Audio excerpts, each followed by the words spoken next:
সুন্নাত জবাব দেওয়া ওয়াজিব ইকু কম যেহেতু সালাম দেওয়া সুন্নাত জবাব দেওয়া ওয়াজিব এটা আমরা সবাই জানি। এখন নয়, জন্মের পর থেকে যতদিন পর্যন্ত শুনতেছি এই হাদিস অনেকবারই আমরা শুনেছি, ঠিক না? শুনেছি, কিন্তু এটার আমলটা আমাদের কাছে গতানুগতিকভাবে অত্যন্ত কম। আর কম হওয়ার কারণে বর্তমান সমাজের যুবক এবং কিশোর ছোট্ট যারা আছেন তাদের মধ্য থেকে শিষ্টাচার, ভদ্রতা, আদব চলে যাচ্ছে, ঠিক না বে ঠিক?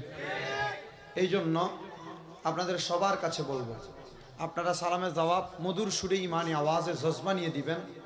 আপনাদের এই অঞ্চলটা ফটিকছড়ি সাইড, ঠিক না? অঞ্চলে শিয়াল আছে তো, শিয়াল দেখবেন যদি একটা শিয়াল বনের এক সাইড থেকে ডাক মারে, আরেকটা শিয়াল আরেক পাশ থেকে পরের বার ডাক মারে, ঠিক না? তো দুইটা শিয়াল ডাক মারার পরে দেখবেন একটার সাথে সাথে আরো কয়েকটা শিয়াল একসাথে ডাকে কি ডাকে না? কেন বলেন তো? একটা ডাক দেওয়ার পর আরেকটা ডাক দিয়ে বোঝায় যে আমি আসি। কি বোঝায়? আমি আসি। আমি আসার সময় যে একটা অবস্থা দেখেছি মানুষের, তারাও আসে, তারা মনে করেছে যে প্যান্ডেলে মানুষ নাই। আলহামদুলিল্লাহ আমাদের প্যান্ডেল ভরপুর আশিকের রাসূলে। তো আমরা তাদেরকে সালামের জবাবটা জবান খুলে দিয়ে তাদেরকে শুধু বলবো আমরাও আসি, ঠিক কিনা? একটু জবান খুলে আবারও সালামের জবাব দিবেন। আসসালামু আলাইকুম ওয়া রাহমাতুল্লাহি ওয়া বারাকাতুহু। আসসালাতু ওয়াসসালামু আলাইকা ইয়া রাসূলুল্লাহ। আসসালাতু ওয়াসসালামু আলাইকা ইয়া হাবিবাল্লাহ। আসসালাতু ওয়াসসালামু আলাইকা ইয়া শাফিআল মুজনাবিন। আসসালাতু ওয়াসসালামু আলাইকা ইয়া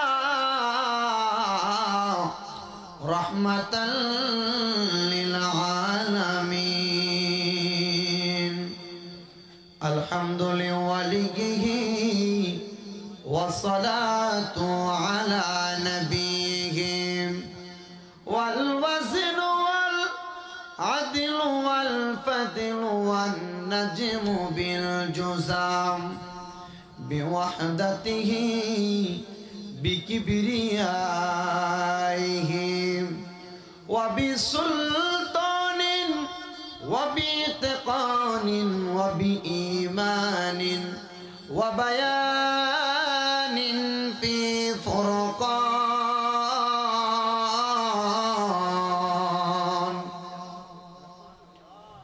ওয়াহদাহু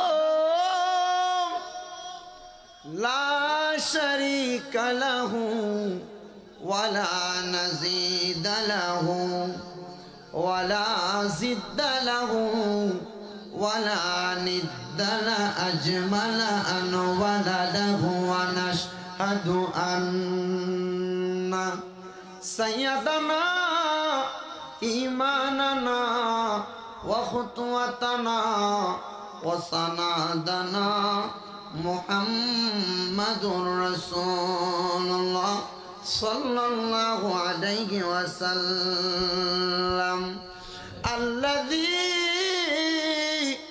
আরসালাহু বিল হাক্কি বাশীরান ওয়া নাযীরা ওয়া দা'iয়ান ইলাল্লাহি বিইذনিহি ওয়া সিরাজান ওয়া কমারান মুনীরা। একটা জবান বন্ধ রাখবেন না, জবান খুলে চিৎকার মেরে জোরে বলেন আল্লাহু আকবার। এই আওয়াজ মানে না, আরো ইমানি আওয়াজে বলেন না আল্লাহু আকবার। এবার জজবা নিয়ে পড়েন না ইয়া রাসূলুল্লাহ। এ আমার চট্টগ্রাম জেলার অন্তর্গত ফটিকছড়ি থানাধীন মধ্যম নিশ্চিন্তাপুর আব্দুল মালেক কুয়েতি হাসপাতাল সংলগ্নে এই খাজা গরিবে নওয়াজ রহমতুল্লাহ আলাইহি ইসলামী পাঠাগারের ব্যবস্থাপনায় এত সুন্দর জান্নাতের বাগানের মধ্যে আগন্তুক আমার মুসল্লি ভাই বাবারা ও আমার নবীর পাগলের দল ও আমার পর্দার আড়ালের মা বোনেরা, যারা যারা আলোচনা শ্রবণ করতেছেন, আপনাদের মনের সবার মধ্যে জানা আছে আমাদেরকে যিনি সৃষ্টি করেছেন তিনার নাম কি? আর জবান খুলে বলেন না তিনার নাম কি? আল্লাহর নামটা যদি জবান খুলে বলেন আমার আল্লাহ কি খুশি না বেজার? তাহলে সবাই ডান হাত তুলে একবার জোরে ডাক দেন আল্লাহ। সবাই ডান হাত তুলে ডাক দেন আল্লাহ। জবান খুলে দুই হাত তুলে পড়েন ইয়া রাসূলুল্লাহ। আর উচ্চ কণ্ঠে পড়েন ইয়া রাসূলুল্লাহ। এবার জবান খুলে বলেন না ইয়া ওলি আল্লাহ। হে আমার ফটিকচুরি মধ্যম নিশ্চিন্তাপুর এলাকার আশিক রাসূল ভাই বাবাজিরা, বন্ধুরা গো, ও নবীর পাগলের দল, যারা যারা আজকের জান্নাতের বাগানে বসলেন, আমি আপনাদের সবার কাছে সাক্ষী দেওয়ার কথা বললাম। এই জবানের মালিককে সবাই বললেন আমার আল্লাহ। আমার দয়াল নবী রহমাতাল লিল আলামিন নবী ডাক দিয়া বলে উম্মত, ও আমি নবীর উম্মতের দলেরা, যখন তোমরা তোমাদের জবান দিয়ে সাক্ষী দাও আল্লাহ বলে, ওই আল্লাহ বলার সময় যদি তোমার অন্তরের মধ্যে ইখলাস থাকে, ওই আল্লাহ বলার সময় যদি তোমার অন্তরের মধ্যে তাকওয়া থাকে, এই ইখলাস এবং তাকওয়া দুইটা জিনিস থাকার কারণে আমার আল্লাহ পাক রব্বুল আলামিনকে তুমি একবার ডাক দিলে আমার আল্লাহ তোমার 10 বার সাড়া দেয়। সুবহানাল্লাহ। ডাক দিবেন কয়বার? আর জোরে বলেন না কয়বার? আমার আল্লাহ সাড়া দিবেন কয়বার? ও আল্লাহ গো, আপনাকে ডাক দেয় একবার, সারা দেন 10 বার। বুঝলাম না কারণটা, এটা শুধু আমরা বুঝি নাই, আমার নবীর সাহাবায়ে কেরাম আমার নবীকে জিজ্ঞাসা করলেন, ইয়া রাসূলুল্লাহ, ইয়া হাবিবাল্লাহ নবী, আমার আল্লাহকে আমরা ডাক দিব একবার, আল্লাহ জবাব দিবেন 10 বার, কেন দিবেন আপনার কাছে জানতে চাই। আমার নবী রহমাতাল লিল আলামিন নবী ডাক দিয়ে বলে, উম্মত আমার, ওই ডাকের মধ্যে আমার আল্লাহ 3 বার তোমাকে ডাক দেয় তোমার জীবনের গুনাহ ক্ষমা করার জন্য। কি করার জন্য? আরো জোরে, ক্ষমা করার জন্য। 3টা ডাক তোমাকে ক্ষমা করার জন্য দেয়। 2 নম্বরে আর 2টা ডাক দেয়, তোমার যদি মা কবরে থাকেন, বাবা কবরে থাকেন, তাদের গুনাহ ক্ষমা করার জন্য।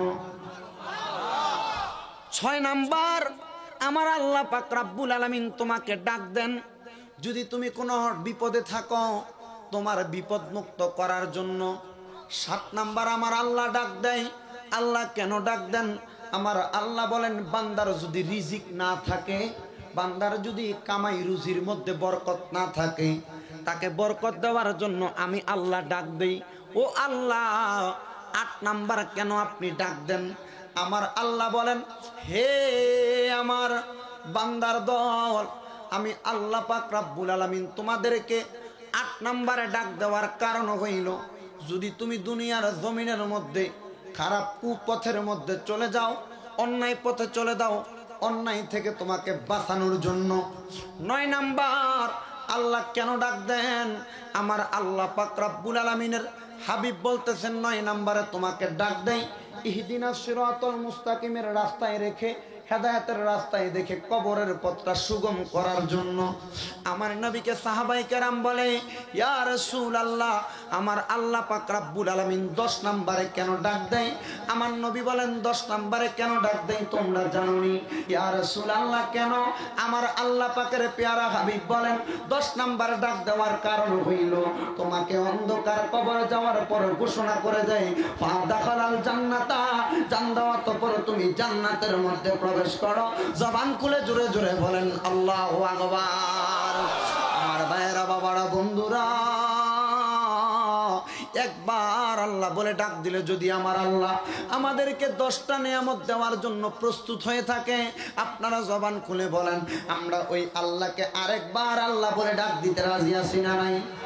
একটাবার আরেকবার জোরে বলেন আল্লাহ। মোহাব্বত হয় না? আরো জোরে আল্লাহ। চিৎকার মেরে ডাক দেন আল্লাহ। এবার একবার পরে ইয়া রাসূলুল্লাহ। শুধু ফজিলত গুলো বলে বলে আলোচনার ধারাবাহিকতার মধ্যে প্রবেশ করব। বাবারা, বন্ধুরা আমার, ইয়া রাসূলুল্লাহ বলে একবার ডাক দিলেন। আমার রাসূলে মুস্তাফা সাল্লাল্লাহু আলাইহি ওয়াসাল্লাম, মদিনার সরকারে কায়নাত, দু জাহানের বাদশা নবী, সিরাজাম মানির, রাহাতুল আশিকিন, রাহমাতাল লিল আলামিন নবীজি ডাক দিয়া বলেন, যখন তোমরা আমি নবীকে একবার ইয়া রাসূলুল্লাহ বলে ডাক দাও, একবার আমি নবীর প্রতি দুরূদ শরীফ আদায় করো, আমি রাসূলের রাসূলে মুস্তাফা সাল্লাল্লাহু আলাইহি ওয়াসাল্লাম নবী ঘোষণা করলাম, একবার ইয়া রাসূলুল্লাহ, একবার সাল্লাল্লাহু আলাইহি ইয়া রাসূলুল্লাহ বলে ডাক দেওয়ার কারণে আমার আল্লাহ পাক রব্বুল আলামিন আমার উম্মতকে দুনিয়া এবং আখিরাতের টেনশন মুক্ত করে দেয়। আর 2 নাম্বার পুরস্কার, আমার আল্লাহ পাক রব্বুল আলামিনের প্যারা হাবিবকে একবার ইয়া রাসূলুল্লাহ সাল্লাল্লাহু আলাইহি ইয়া রাসূলুল্লাহ বলে ডাকার কারণে আমার রাসূল বলেন তোমার জন্য জান্নাতের মধ্যে একটা বৃক্ষ রোপণ করা হয়, গাছ লাগানো হয়। সাহাবায়ে কেরাম ডাক দিয়া বলেন, আমি যখন ইয়া রাসূলুল্লাহ বলে হাতটা উপরে তুলব আপনারা জোরে আল্লাহু আকবার বলবেন, পারবেন তো? সাহাবায়ে কেরাম ডাক দিয়া বলেন, ইয়া রাসূলুল্লাহ নবী গো,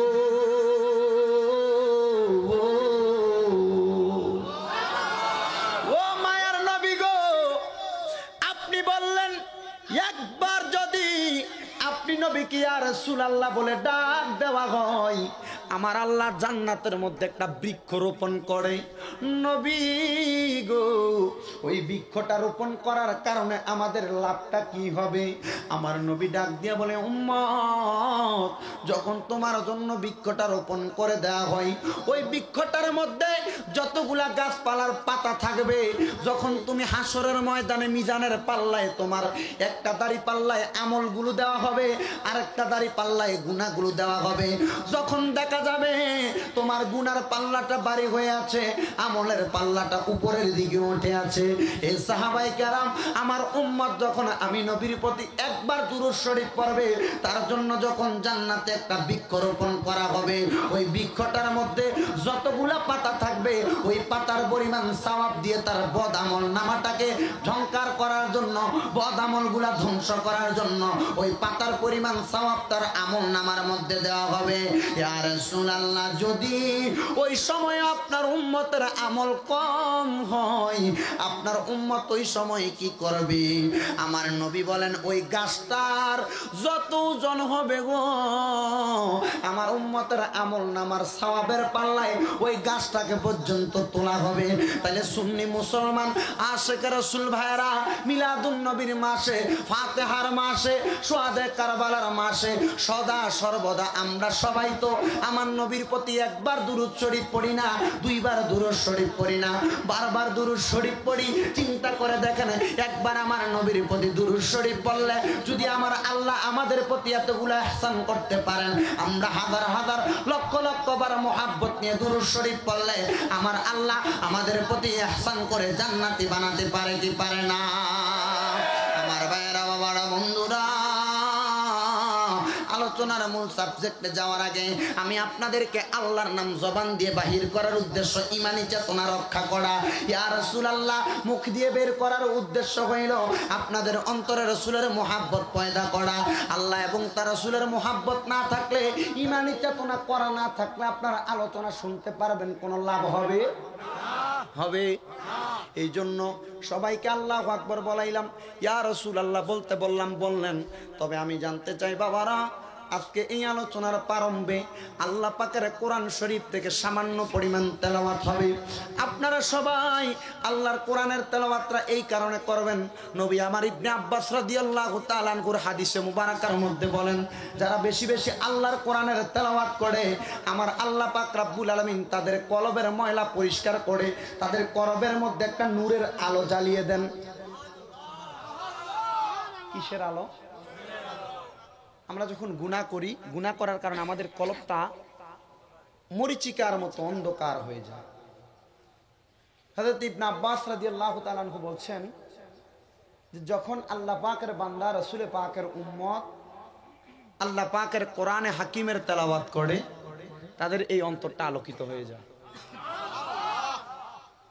তাহলে আপনারা আল্লাহ পাকের কোরআনে হাকিমের তেলাওয়াত জবান খুলে করতে পারবেন? করতে পারবেন তো? সবাই জবান খুলে জোরে জোরে পড়েন, আউযু বিল্লাহি মিনাশ, আর মুহাব্বতে জবান খুলে জোরে জোরে পড়েন, বিসমিল্লাহির রাহমানির মিনহা খালাকনাকুম ওয়া ফিহা নুঈদুকুম ওয়া মিনহা নুখরিজুকুম তারাতান উখরা। وقال تعالى في كلامه المجيد وفي فرقانه الحميد كل من عليها فان ويبقى وجه ربك ذو الجلال والإكرام.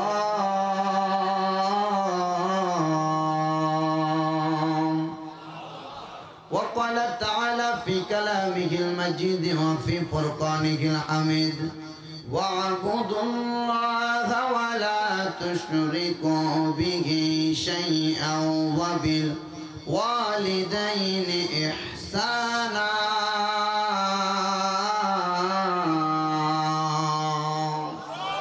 وقال في حديث الشريف عن أبي أسيد قال بين نحن عند رسول الله صلى الله عليه وسلم إذ جاءه رجل من بني سلمة فقال يا رسول الله هل بقي من بر أبوي شيء أبرهما به بعد موتهما؟ قال نعم الصلاة عليهما والاستغفار لهما وإنفاذ أحدهما من بعدهما وصلة الرحم التي لا تؤصل إلا بهما وإكرام صديقهما رواه أبو داود أو كما قال عليه الصلاة والسلام. وقال في حديث الشريف عن عبد الله بن عمرو رضي الله تعالى عنه قال قال رسول الله صلى الله عليه وسلم رضا الرب في رضا الوالد سخط الرب في سخط الوالد رواه الترمذي أو كما قال عليه الصلاة والسلام. وقال في حديث الشريف عن أنس قال سمعت رسول الله صلى الله عليه وسلم يقول إن من أشرط الساعات أن يرفع العلم ويكثر الزهل ويكثر الزنا ويكثر شرب الخمر ويقل الرجال ويكثر النساء حتى يكون ل50 امرأة القيم والواحد متفق عليه كما قال عليه الصلاة والسلام. وقال في حديث الشريف عن أبي هريرة رضي الله تعالى عنه قال قال رسول الله صلى الله عليه وسلم كل أمتي يدخلون الجنة إلا من أبى قال من أطاني دخل الجنة ومن أصاني فقد أبى أو كما قال عليه الصلاة والسلام. وقال في شان حبيبه ومحبوبه ومعشوقه مخبرا ومبشرا وآمرا إن الله وملائكته يصلون على النبي يا أيها الذين آمنوا صلوا عليه وسلموا تسليما. اللهم صل على سيدنا محمد اللهم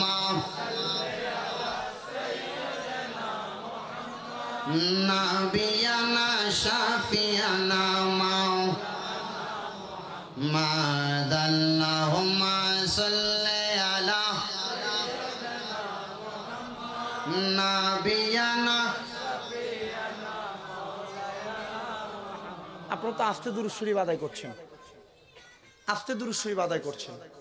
রাসূল সাল্লাল্লাহু আলাইহি ওয়াসাল্লাম তিরমিজি শরীফের হাদিস শরীফের মধ্যে এভাবে বলছেন যে যখন তোমরা জিকির এবং দুরূদ শরীফ পড়ো, ইস্তেগফার পড়ো, তোমাদের এই আওয়াজটা যত দূর পর্যন্ত যাবে, যত গাছপালা তোমাদের এই আওয়াজের ধ্বনি শুনতে পাবে, এগুলা তোমাদের জন্য শাফাআত করবে। এই শাফাআতের অর্থ হচ্ছে এই গাছপালা যা কিছু শুনবে এগুলা সব আপনার নেকির পাল্লায় তুলে দেওয়া হবে। আর জবান খুলে পড়েন না সুবহানাল্লাহ। একটু মুহাব্বতের আওয়াজে জজবা নিয়ে একটু সামনের দিকে আসবেন আর একটু জোরে জোরে পড়বেন আল্লাহুম্মা সাল্লি আলা সাইয়্যিদিনা মুহাম্মদ আল্লাহুম্মা সাল্লি আলা সাইয়্যিদিনা মুহাম্মদ নাবিয়ানা শাফিয়ানা মাওলানা মুহাম্মদ আল্লাহুম্মা সাল্লি আলা সাইয়্যিদিনা মুহাম্মদ নাবিয়ানা শাফিয়ানা নবী আছে কানে শুনে চোখে নবী দেখলাম না, নবী আছে কানে শুনে চোখে নবী দেখলাম না, ঘুমের গড়ে স্বপ্ন হলো একবার দেখা দেন না। আল্লাহুম্মা সাল্লি আলা সাইয়্যিদিনা মুহাম্মদ নাবিয়ানা শাফিয়ানা মাওলানা মুহাম্মদ قد জাআকুম মিনাল্লাহি নূর কোরআনের ঘোষণা কদ জাআকুম মিনাল্লাহি নূর কোরআনের ঘোষণা নবী আমার নূরের নবী নবী আমার নূরের নবী হাদিস খুলে দেখো না আল্লাহুম্মা সাল্লি আলা সাইয়্যিদিনা মুহাম্মদ নাবিয়ানা শাফিয়ানা হাজির নাজির হয় গো নবী আল্লাহ পাকের ঘোষণা হাজির নাজির হয় গো নবী আল্লাহ পাকের ঘোষণা আন্নাবিয়্যু আওলা বিল মুমিনিনার বর্ণনা আল্লাহুম্মা সাল্লি আলা সাইয়্যিদিনা মুহাম্মদ নাবিয়ানা মাদ আল্লাহুম্মা সাল্লি আলা সাইয়্যিদিনা মুহাম্মদ নাবিয়ানা শাফিয়ানা ইমাম হাসান শহীদ হইল জহর পানে কুফাতে হোসেন শহীদ কারবালাতে দুষ্ট ইজিদের হাতে আল্লাহুম্মা সাল্লি আলা সাইয়্যিদিনা মুহাম্মদ নাবিয়ানা শাফিয়ানা রবিউল আউয়াল সোমবারতে সুবহ সাদিক মিলাদে আসলেন আমার দয়াল নবী রহমত নিয়ে দরাতে আল্লাহুম্মা সাল্লি আলা সাইয়্যিদিনা মুহাম্মদ নাবিয়ানা আই বড় পীর আব্দুল কাদের গৌসুল আজম জিলানী আই বড় পীর আব্দুল কাদের গৌসুল আজম জিলানী সব ওলিদের কাঁধে জাগার কদম আছে সবাই জানি আল্লাহুম্মা সাল্লি আলা সাইয়্যিদিনা মুহাম্মদ নাবিয়ানা খাজা গরিবে নেওয়াজ আপনি আল্লাহর আউলিয়া খাজা গরিবে নেওয়াজ আপনি আল্লাহর আউলিয়া আপনি এসে ভারত মাঝে উদ্ধার করলেন দুনিয়া আল্লাহুম্মা সাল্লি আলা সাইয়্যিদিনা মুহাম্মদ নাবিয়ানা সবাই জোরে জোরে একটু জিকির করেন সুবহানাল্লাহ ওয়াল হামদুলিল্লাহ লা সুবহানাল্লাহ ওয়াল হামদুলিল্লাহ গরম পানি লা ইলাহা ইল্লাল্লাহ আপনাদের কষ্ট হচ্ছে না তো? কষ্ট করে ইবাদত করবেন, এগুলা কবুল হবে না। এবং মহব্বত নিয়ে ইবাদত করবেন, কবুল হবে। আপনারা যে দুরূদ শরীফ পড়ছেন, জিকির করছেন, ভালো লাগছে তো? মহব্বত লাগছে তো? আপনারা সবাই জান্নাতি। আপনারা সবাই কি মহব্বত নিয়ে দুরূদ শরীফ আদায় করলে জান্নাতি। কারণ আমার রাসূল বলছেন, আমার নবীর প্রতি দুরূদ পড়বে তারা ঈমানদার হবে যারা জান্নাতে জায়গা পাবে, তারা যা ঈমানদার হবে যারা। তো দুরূদ শরীফ পড়ি আমরা ঈমানদার, তো আমরাই তো জান্নাতে জায়গা পাবো। তো আমরা তো জান্নাতি, তো জান্নাতি আওয়াজ দিয়ে একটু জবান খুলে দুরূদ শরীফ পড়লে ক্ষতি কি হবে? আল্লাহ তো আমাদেরকে জান্নাতি বানিয়ে দিয়েছেন। সুবহানাল্লাহ বলবেন। আল্লাহ হাবিব সাল্লাল্লাহু আলাইহি ওয়াসাল্লাম বলছেন কি জানেন? আফদালু যিকরি লা ইলাহা ইল্লাল্লাহ ওয়া আফদালু দুআই আলহামদুলিল্লাহ ওয়া আফদালু যিকরি সুবহানাল্লাহ। রাসূল বলছেন উত্তম জিকির হচ্ছে লা ইলাহা ইল্লাল্লাহ, সবচেয়ে উত্তম দোয়া হচ্ছে আলহামদুলিল্লাহ, এবং সবচেয়ে উত্তম জিকির আরেকবার বলছেন সুবহানাল্লাহ। এই তিনটা কোনো মানুষ যদি প্রত্যেকদিন আসরের নামাজের পর বেশি বেশি আদায় করে, আল্লাহ পাক রাব্বুল আলামিন কোনোদিন ওই ব্যক্তিকে অভাব অনটন দিবেন না। ওই ব্যক্তির কোনোদিন অভাব অনটন হবে না। তো একটু জবান খুলে মোহাব্বত নিয়ে আমার সাথে সুরে সুরে মোহাব্বত নিয়ে পড়েন সুবহানাল্লাহ ওয়াল হামদুলিল্লাহ লা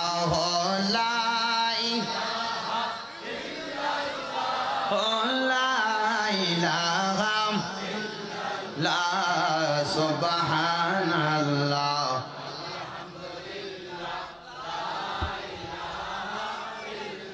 হাসবি রব্বি জাল্লাল্লাহ মা ফি কলবি গায়রুল্লাহ হাসবি রব্বি ফি লা নূর মুহাম্মদ সাল্লাল্লাহু লা ইলাহা লা সুবহানাল্লাহ ওয়াল হামদুলিল্লাহ লা ইলাহা লা ইলাহা আল্লাহ ছাড়া মাবুদ নাই আমার নবীজি ছাড়া উপায় নাই বলেন আল্লাহ ছাড়া আমার নবীজি ছাড়া উপায় নাই ওই নবীকে পাইতে হইলে ওলি আল্লাহর দয়া চাই সুবহানাল্লাহ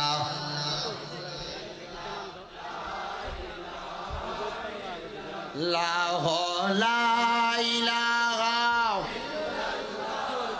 লা ইলাহা অনেক দূরে মদিনা আমরা কেমনে যাব জানি না মদিনা যাইতে চাই কি চাই না কারা কারা যাইতে চাই জজবা নিয়ে দুই হাত তুলে দেখায়া দেন আমার আল্লাহকে একটা জোরে তাকবীর হবে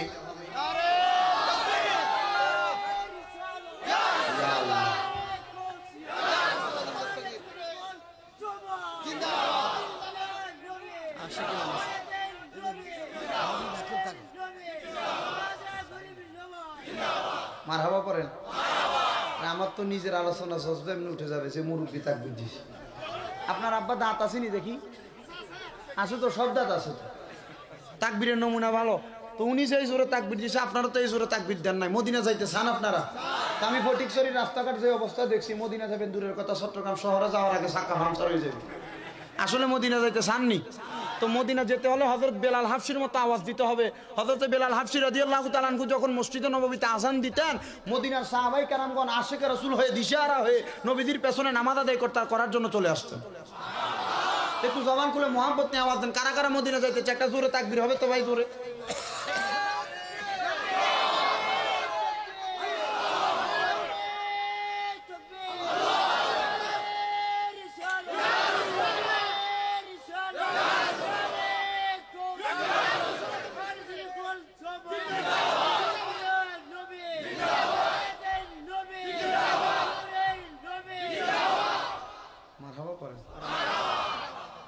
যুবক আসিনি তুমি তাকবীর দিতে পারবানি জোরে পারবানি এটা আমার পছন্দ হয় না তো কুমিল্লার হুজুরের আলোচনা শুনতে হলে তাকবীর জোরে লাগবে জজবাওয়ালা লাগবে আমি আপনাদের চট্টগ্রামে যখনই আসি মোটামুটি ভালো মাহফিল করে গেছি যেগুলো আমি গত 2 দিন আপনারা হয়তো আমার কারি মোহাম্মদ শামীম হোসেন রেজা কাদেরি ফেসবুক পেজ যেটা এটাতে অল টাইম লাইভ চলে আপনারা দেখছেন একটানা দৌড়াদৌড়িতে আসি এই পর্যন্ত অক্টোবরের 14 পর থেকে এই পর্যন্ত 278টা মাহফিল ফিরেছি রাখতে পারিনি শুধু মাহফিলের ব্যস্ততার কারণে এখনো আছে মার্চ পর্যন্ত এটা হচ্ছে আপনাদের দোয়ার বরকত আল্লাহর ওলিদের নেগাহে কারাম নেক নজর আমার রাসূল মুস্তাফা সাল্লাল্লাহু আলাইহি ওয়াসাল্লামের মায়ার নজর থাকার কারণে তো তাকবীরটা একটু জজবা নিয়ে দিবেন তুমি একটু জোরে তাকবীর দিবা পারবা তো আব্বা একটু জবান খুলে তাকবীর হবে একটু জোরে কারা কারা মদিনা যাইতেছেন হাত তুলে দেখান হাত তোলেন 10 জোরে একটা তাকবীর নারে তাকবীর আল্লাহু আকবার নারে রিসালাত ইয়া রাসূলুল্লাহ নারে গাউসিয়া ইয়া রাসূলুল্লাহ আহলে সুন্নাত ওয়াল জামাত জিন্দাবাদ জিন্দাবাদ জিন্দাবাদ জিন্দাবাদ আহলে সুন্নাত ওয়াল জামাত আজকের মাহফিলে যোগ দেন সফল করুন আজকের মাহফিলে নারে তাকবীর আল্লাহু আকবার নারে রিসালাত ইয়া রাসূলুল্লাহ নারে গাউসিয়া ইয়া রাসূলুল্লাহ আহলে সুন্নাত ওয়াল জামাত জিন্দাবাদ জিন্দাবাদ জোরে পড়েন মারহাবা মদিনা যাইতে চাই তো ইনশাআল্লাহ এবার শুধু চট্টগ্রামে এয়ারপোর্ট না ডাইরেক্ট মদিনা যাইতে পারবেন আর যদি মদিনা নাও যাইতে পারেন টাকা নাই পয়সা নাই দন নাই দৌলত নাই এই ইয়া রাসূলুল্লাহর তাকবীরের ধ্বনির কারণে যদি আপনার ভাঙ্গা ঘরের মধ্যে বসে ইয়া রাসূলুল্লাহ বলে ডাকতে পারেন মদিনার রওজা থেকে আমার নবী আপনাকে দেখা দিতে ফটিকছড়িতে আসবে মদিনা যাইতে চাই তো ইনশাআল্লাহ জবান খুলে পড়েন অনেক দূরে মদিনা আমরা কেমনে যাব জানি না পড়েন অনেক দূরে নাই আমরা কেমনে দয়াল দয়াল আল্লাহ প্রাণ দেখান সোনার মদিনা লা ইলাহা ইল্লাল্লাহ লা ইলাহা নামাজ রোজা ছাই রহনা তোমার মা বাবার খেদমত ছাই রহনা বলে নামাজ না তোমার মা বাবার খেদমত ছাই রহনা আমার নবীর দরুদ ভুইল না বলেন নবীর দরুদ আমার নবী তোমায় ভুলবে না লা ইলাহা ইল্লাল্লাহ লা ইলাহা ইল্লাল্লাহ মুহাম্মাদুর রাসূলুল্লাহ সাল্লাল্লাহু আলাইহি ওয়াসাল্লাম জবান খুলে জোরে পড়েন না আলহামদুলিল্লাহ।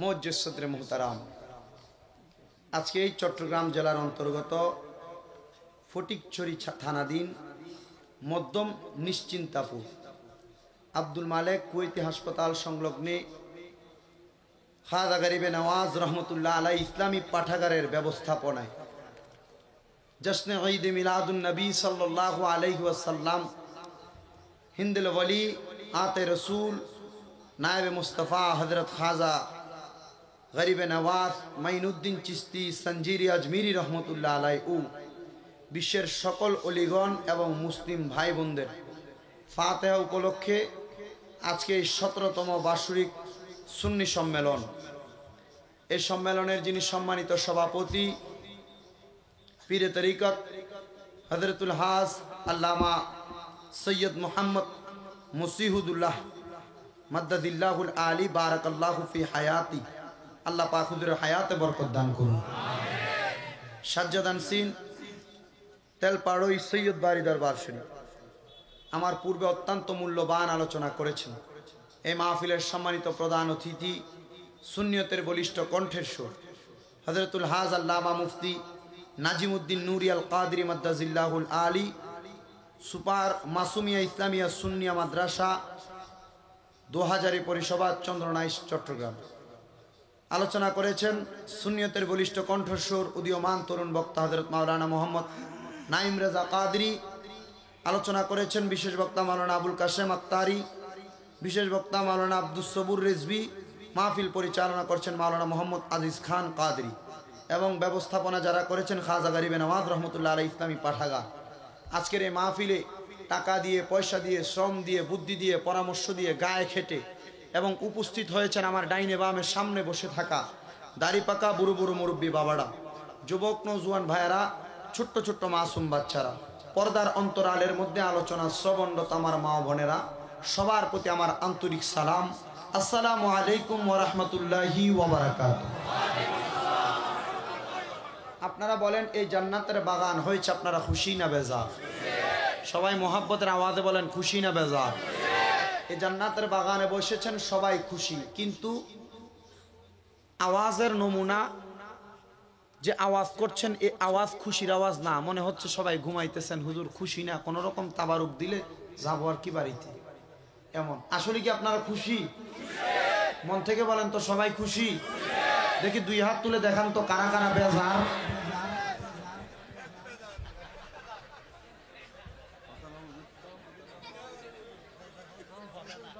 কথা না বুঝে নাকি? আপনারা কি আসলে বেজার? সবাই খুশি? যদি খুশি হন তাহলে একটু চাপ দিয়ে বসেন, এরপর আলোচনা। আসেন আসেন, কারো সামনে যদি আপনার সামনেটা না ওটা পিছন দিয়ে ধাক্কা দিয়ে দেন। আসো বাবা, একটু কষ্ট করে সামনের দিকে আসেন। আমি জানি আরো আসবো মানুষ। না না আসেন না, একটু চাপ দেন না, এদের সামনের যারা আছে একটু চাপ দিয়ে সামনের দিকে আসেন। এই পাশে জায়গা থাকলেও তারা এই ক্যামেরাগুলোর কারণে দেখবেন 1টা 2টা 3টা 4টা 5টা 6টা 7টা 8টা 9টা। আসেন একটু কষ্ট করে। আমরা সবাই খুশি না বেজার? জবান খুলে পড়ি আলহামদুলিল্লাহ, আর উচ্চ কণ্ঠে পড়ি আলহামদুলিল্লাহ। একবার আলহামদুলিল্লাহ বলার কারণে আল্লাহ পাক রব্বুল আলামিন আপনাদেরকে আল্লাহ পাকের রহমত দ্বারা ভরপুর করে দেয়। সাহাবায়ে কেরাম বলে, ইয়া রাসূলুল্লাহ, কেমন রহমত দিয়ে ভরপুর করে? আল্লাহর হাবিব সাল্লাল্লাহু আলাইহি ওয়াসাল্লাম বলছেন, দুনিয়াতে যেভাবে বৃষ্টি বর্ষণ হয় তার চাইতে দ্রুত গতিতে তোমাদের প্রতি রহমত বর্ষণ হয়। তাহলে আপনারা একটু ইমানি আওয়াজে জজবা নিয়ে জোরে পড়েন আলহামদুলিল্লাহ। তাহলে আমরা সবাই খুশি। আল্লাহ পাক রব্বুল আলামিন এই মাহফিলের ওসিলায় আমাদের বংশের মানুষ যারা কবরে, প্রত্যেকের কবরের আযাব মাফ করেন। এই মাহফিলগুলোর উদ্দেশ্য শুধু তাবারুক খাওয়া, এলাকার মধ্যে জাঁকজমকপূর্ণভাবে ঘোরাফেরা করা, এটা নয়। যখন এই এলাকার মধ্যে কোনো কোরআন এবং হাদিসের বাগান সাজানো হয়, ওই কোরআন এবং হাদিসের আলোচনা যখন শুরু হয়ে যায়, ওই সময় থেকে ওই এলাকার কবরের আযাব 40 দিনের জন্য মাফ হয়ে যায়। আপনারা সবাই খুশি না? সাহাবায়ে কেরাম প্রশ্ন করেন, ইয়া রাসূলুল্লাহ, 40 দিনের জন্য যদি কবরের আযাব মাফ হয়ে যায়, কেন ওই মাহফিলকে জড়িয়ে করে? আল্লাহর হাবিব বলেন, না, ওই মাহফিলে যে হক্কানি রব্বানি আলেম উলামাগণ তাদের কদম রাখার কারণে আল্লাহ পাক রব্বুল আলামিন ওই এলাকার কবরবাসীর কবরের আযাব 40 দিনের জন্য মাফ করে দেন। রাসূল বলছেন, যখন কোরআন এবং হাদিসের আলোচনার ধ্বনি শুরু হয়ে যায়, কোন মানুষের জবানের জিকিরের আওয়াজ শুরু হয়ে যায়, ওই জিকিরের আওয়াজ, কোরআন এবং হাদিসের আওয়াজ যখন এই এলাকার মধ্যে ধ্বনিটা শুরু হয়ে যায়, যদি ওই এলাকার কোনো কবরবাসীর কবরে যদি আযাব থাকে, ওই আওয়াজ শোনার কারণে তাদের আযাব বন্ধ হয়ে যায়। আল্লাহ পাক আমাদের বোঝার তৌফিক দান করুন। গভীর মনোযোগ। আলোচনা শুরু করার প্রারম্ভে আমি আপনাদের সবার কাছে একটা প্রশ্নের জবাব চাইব। বাবারা, আপনারা জবান খুলে বলেন, আমাদের আসল বাড়ির নাম কি বিল্ডিং না কবর? আর জবান খুলে বলেন, বাবা, বিল্ডিং না কবর? আল্লাহ পাক রব্বুল আলামিন কোরআনুল কারীমের মধ্যে বলেন, কুল্লু নাফসিন যায়িকাতুল মাউত। প্রত্যেকটা নফসকে, প্রত্যেকটা রুহকে মৃত্যুর স্বাদ গ্রহণ করা লাগবে। কিন্তু বাবারা, আমাকে সাবজেক্ট দেওয়া হয়েছে কবরের আযাব কেমন হবে এবং মা বাবার খেদমত সম্পর্কে।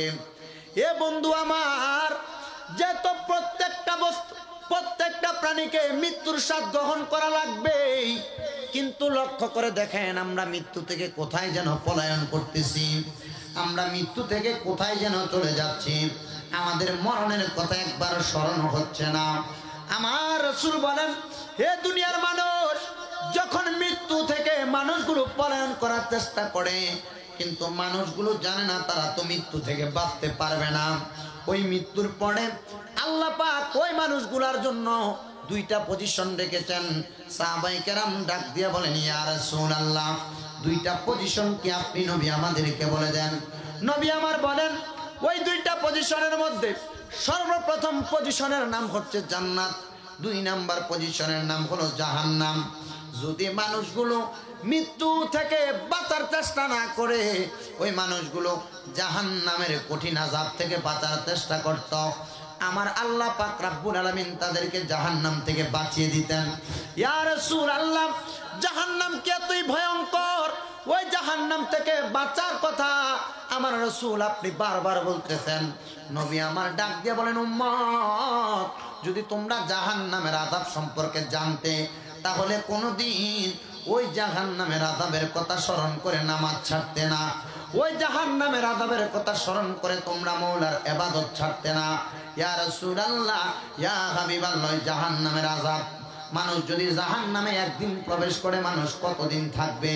আল্লাহর হাবিব বলেন, ফাদাখালান্নার, যখন মানুষগুলো ওই জান্নাতের মধ্যে যখন প্রবেশ করে ফেলবে, খালিদিনা ফিহা আবাদা, ওই জাহান্নামের মধ্যে তারা চিরস্থায়ী বাসিন্দা হয়ে থাকবে। সাহাবায়ে কেরাম ডাক দিলেন, ইয়া রাসূলুল্লাহ, ইয়া হাবিবাল্লাহ, আপনার কাছে জানতে চাই, নবী আমার আপনি বলে দেন, জাহান্নামের বিপরীত যে স্থানটা আমার আল্লাহ আমাদের জন্য বানিয়েছেন, ওই স্থানটার নাম কি? নবী আমার বলেন, ওই স্থানটার নাম হলো জান্নাত। ইয়া রাসূলুল্লাহ, নবী আপনি বলেন, ওই জান্নাতের অবস্থা কেমন আপনি আমাদেরকে জানিয়ে দেন। আমার নবী ডাক দিয়া বলেন, ওই জান্নাতে তো মজা, এত সুন্দর, ওই জান্নাতের মধ্যে যখন কোনো জান্নাতি মানুষ সর্বপ্রথম তার পা ফেলবে, সর্বপ্রথম প্রবেশ করবে, আমার আল্লাহ পাক রব্বুল আলামিনের জান্নাতের দরজার মধ্যে একজন নয়, দুইজন নয়, তিনজন নয়, 70 জন জান্নাতি হুর তাকে রিসিভ করার জন্য দাঁড়িয়ে থাকবে। আর ডাক দিয়ে বলবে, আহলা ওয়া সাহলা মারহাবান দুয়ুফুল্লাহ দুয়ুফুর রাসূল। আপনাকে আল্লাহর মেহমান এবং রাসূলের মেহমান বলে বলে জান্নাতের দিকে আহ্বান করবে। আমি জানতে চাই বাবা, ওই অন্ধকার কবরের আযাবের আলোচনা শুরু করার আগে আপনারা যারা এখনো পর্যন্ত আলোচনা শ্রবণ করতেছেন, অন্ধকার কবরের আযাবের পরে আমার আল্লাহ আমাদের জন্য কি রেখেছেন সেটা তো জানতে হবে। কথা বলেন না ঠিক কিনা? নবী আমার বলেন, মৃত্যু থেকে বাঁচার জন্য আইসিইউ খরচ করে 1 থেকে 1.5 লক্ষ টাকা পর্যন্ত মানুষের মরণের আগে 8-10 লক্ষ টাকাও খরচ করা হয়, ঠিক না ঠিক? কিন্তু আমার নবী বলেন, তোমরা হাজার চেষ্টা করলে মৃত্যু থেকে পলায়ন করতে পারবে না। ইয়া রাসূলুল্লাহ, ইয়া হাবিবাল্লাহ, মৃত্যু থেকে যেহেতু পলায়ন করতে পারবো না, তাহলে আমরা কেমন করে ওই জায়গার মধ্যে বাঁচবো? নবী আমার বলেন, ওই মৃত্যু থেকে পলায়ন না করে যখন তোমরা মৃত্যুবরণ করবা, মৃত্যুবরণ করার পর তোমাদের 2টা পজিশন, একটা জান্নাত এবং একটা জাহান্নাম। জান্নাত পাবে কিনা তোমাদের এটা নিয়ে সন্দেহ থাকা আছে, সন্দেহ রয়েছে। ইয়া রাসূলুল্লাহ, ইয়া হাবিবাল্লাহ, আপনি আমাদেরকে বলে দেন ওই জাহান্নাম থেকে বাঁচার জন্য আমাদেরকে কি কি কাজ করা লাগবে? নবী আমার বলেন, শুনো নবীর হাদিস। আমার নবী বলেন, আন আবি হুরায়রা রাদিয়াল্লাহু তাআলা আনহু قال قال رسول الله صلى الله عليه وسلم كل امتي يدخلون الجنه। আমি নবীর সকল উম্মত জান্নাতি। জবান খুলে জোরে জোরে বলেন সুবহানাল্লাহ। কিন্তু নবী আমার বলেন, ইল্লা মান আবা ক্বালা মান আতানি দাখালাল জান্নাতা। তবে যারা আমি নবীর ইতাআত করবে, আমি নবীর পথ মতে চলবে, মুহাব্বতে মুস্তাফা, ইশকে মুস্তাফা অন্তরের মধ্যে ধারণ করবে, তারাই জান্নাতি। ওয়ামান আসানি ফাকাদ আবা। যারা ধারণ করতে পারবে না, যাদের অন্তরে গুমরাহি থাকবে, তারা জান্নাতি হতে পারবে না। ইয়া রাসূলুল্লাহ, এই জন্যই তো মানুষগুলো মৃত্যু থেকে বাঁচার চেষ্টা করে। আর আমার আল্লাহ কোরআনের মধ্যে মৃত্যু থেকে না বাঁচার কথা এত সুন্দর করে বলে নাই, নামা তাকুনু ইউদরিকুমুল মাউত ওয়ালাউ কুনতুম ফি বুরুজিম মুশাইয়াদা। আল্লাহ বলেন, আইনামা তাকুনু ইউদরিকুমুল মাউত, মৃত্যু থেকে পলায়ন করার জন্য তোমরা কোথায় লুকাইবা? ফি বুরুজিম মুশাইয়াদা, যদি একটা বড় দুর্গ বানায় তোমরা ওটার মধ্যে প্রবেশ করো, তোমরা পলায়ন করতে পারবা না। সাহাবায়ে কেরাম ডাক দিয়া বলেন, ইয়া রাসূলুল্লাহ, নবী গো, ও মায়ার নবী, আপনার কাছে জানতে চাই, অন্ধকার কবরের মধ্যে যখন আযাব দেওয়া হবে, জাহান্নামের মধ্যে আগুনের মধ্যে মানুষগুলো জ্বলবে, ইয়া রাসূলুল্লাহ, ওই জাহান্নামের আযাব সম্পর্কে আপনি আমাদেরকে বলুন। ইয়া রাসূলুল্লাহ, জানতে চাই। আমার নবীজি চোখ মুবারকের পানিগুলো টপ টপ টপ টপ করে ছেড়ে দিলেন। এমন সময় নবীজির দরবারে হযরত ওমরে ফারুক রাদিয়াল্লাহু তাআলা আনহু আগমন করলেন। হযরত ওমরে ফারুক রাদিয়াল্লাহু তাআলা আনহু এমন একজন সাহাবী, আপনারা সবাই ওমরে ফারুক রাদিয়াল্লাহু তাআলা আনহুর নাম শুনেছেন। আপনারা বলেন, হযরত ওমরে ফারুক রাদিয়াল্লাহু তাআলা আনহু কি গরম সাহাবী না নরম? গরম না নরম? গরম। বৈশা গরম সাহাবী হযরত ওমরে ফারুক রাদিয়াল্লাহু তাআলা আনহু নরমাল নয়, অত্যন্ত গরম সাহাবী। আমার নবীজি যখন মসজিদে নববীর মিম্বরের মধ্যে বসে বসে সুন্দর করে কবরের আযাবের কথা সাহাবায়ে কেরামের কাছে বর্ণনা করবেন, নবীজিকে এই প্রশ্ন করা হলে আমার নবীজির চোখ মুবারকের পানিগুলো টপ টপ করে ছেড়ে দিলেন। তিরমিজি শরীফের হাদিস এবং মুসলিম শরীফের মধ্যে হাদিসটা বর্ণনা, মিশকাতুল মাসাবির মধ্যে হাদিসটা রয়েছে। বাবারা, নবী আমার যখন কান্দান, হযরত ওমর ফারুক রাদিয়াল্লাহু তাআলা আনহু ডাক দিয়ে বলেন, ইয়া রাসূলুল্লাহ, ইয়া হাবিবাল্লাহ, আপনি কেন কান্না করতেছেন? মদিনার কোন ইহুদি নাসারা কি আপনি নবীকে কোনো কষ্ট দিয়েছে? বলেন, আপনি অনুমতি দেন, এই মুহূর্তে আমি হযরতে ওমরের তরবারি তার জন্য প্রস্তুত হয়ে যাবে। নবী আমার বলেন, ইয়া উমর, না না না, আমি নবীকে কেউ কষ্ট দেয় নাই। মদিনার কোন মুনাফিকরা, মদিনার কোন বেঈমানরা আমি নবীর আঘাত করে নাই। ইয়া রাসূলুল্লাহ, ইয়া হাবিবাল্লাহ, আপনার কাছে আমরা জানতে চাই, তাইলে আপনি নবী কেন চোখ মোবারক দিয়ে টপ টপ করে করে পানি মোবারক গুলো ছেড়ে দিলেন?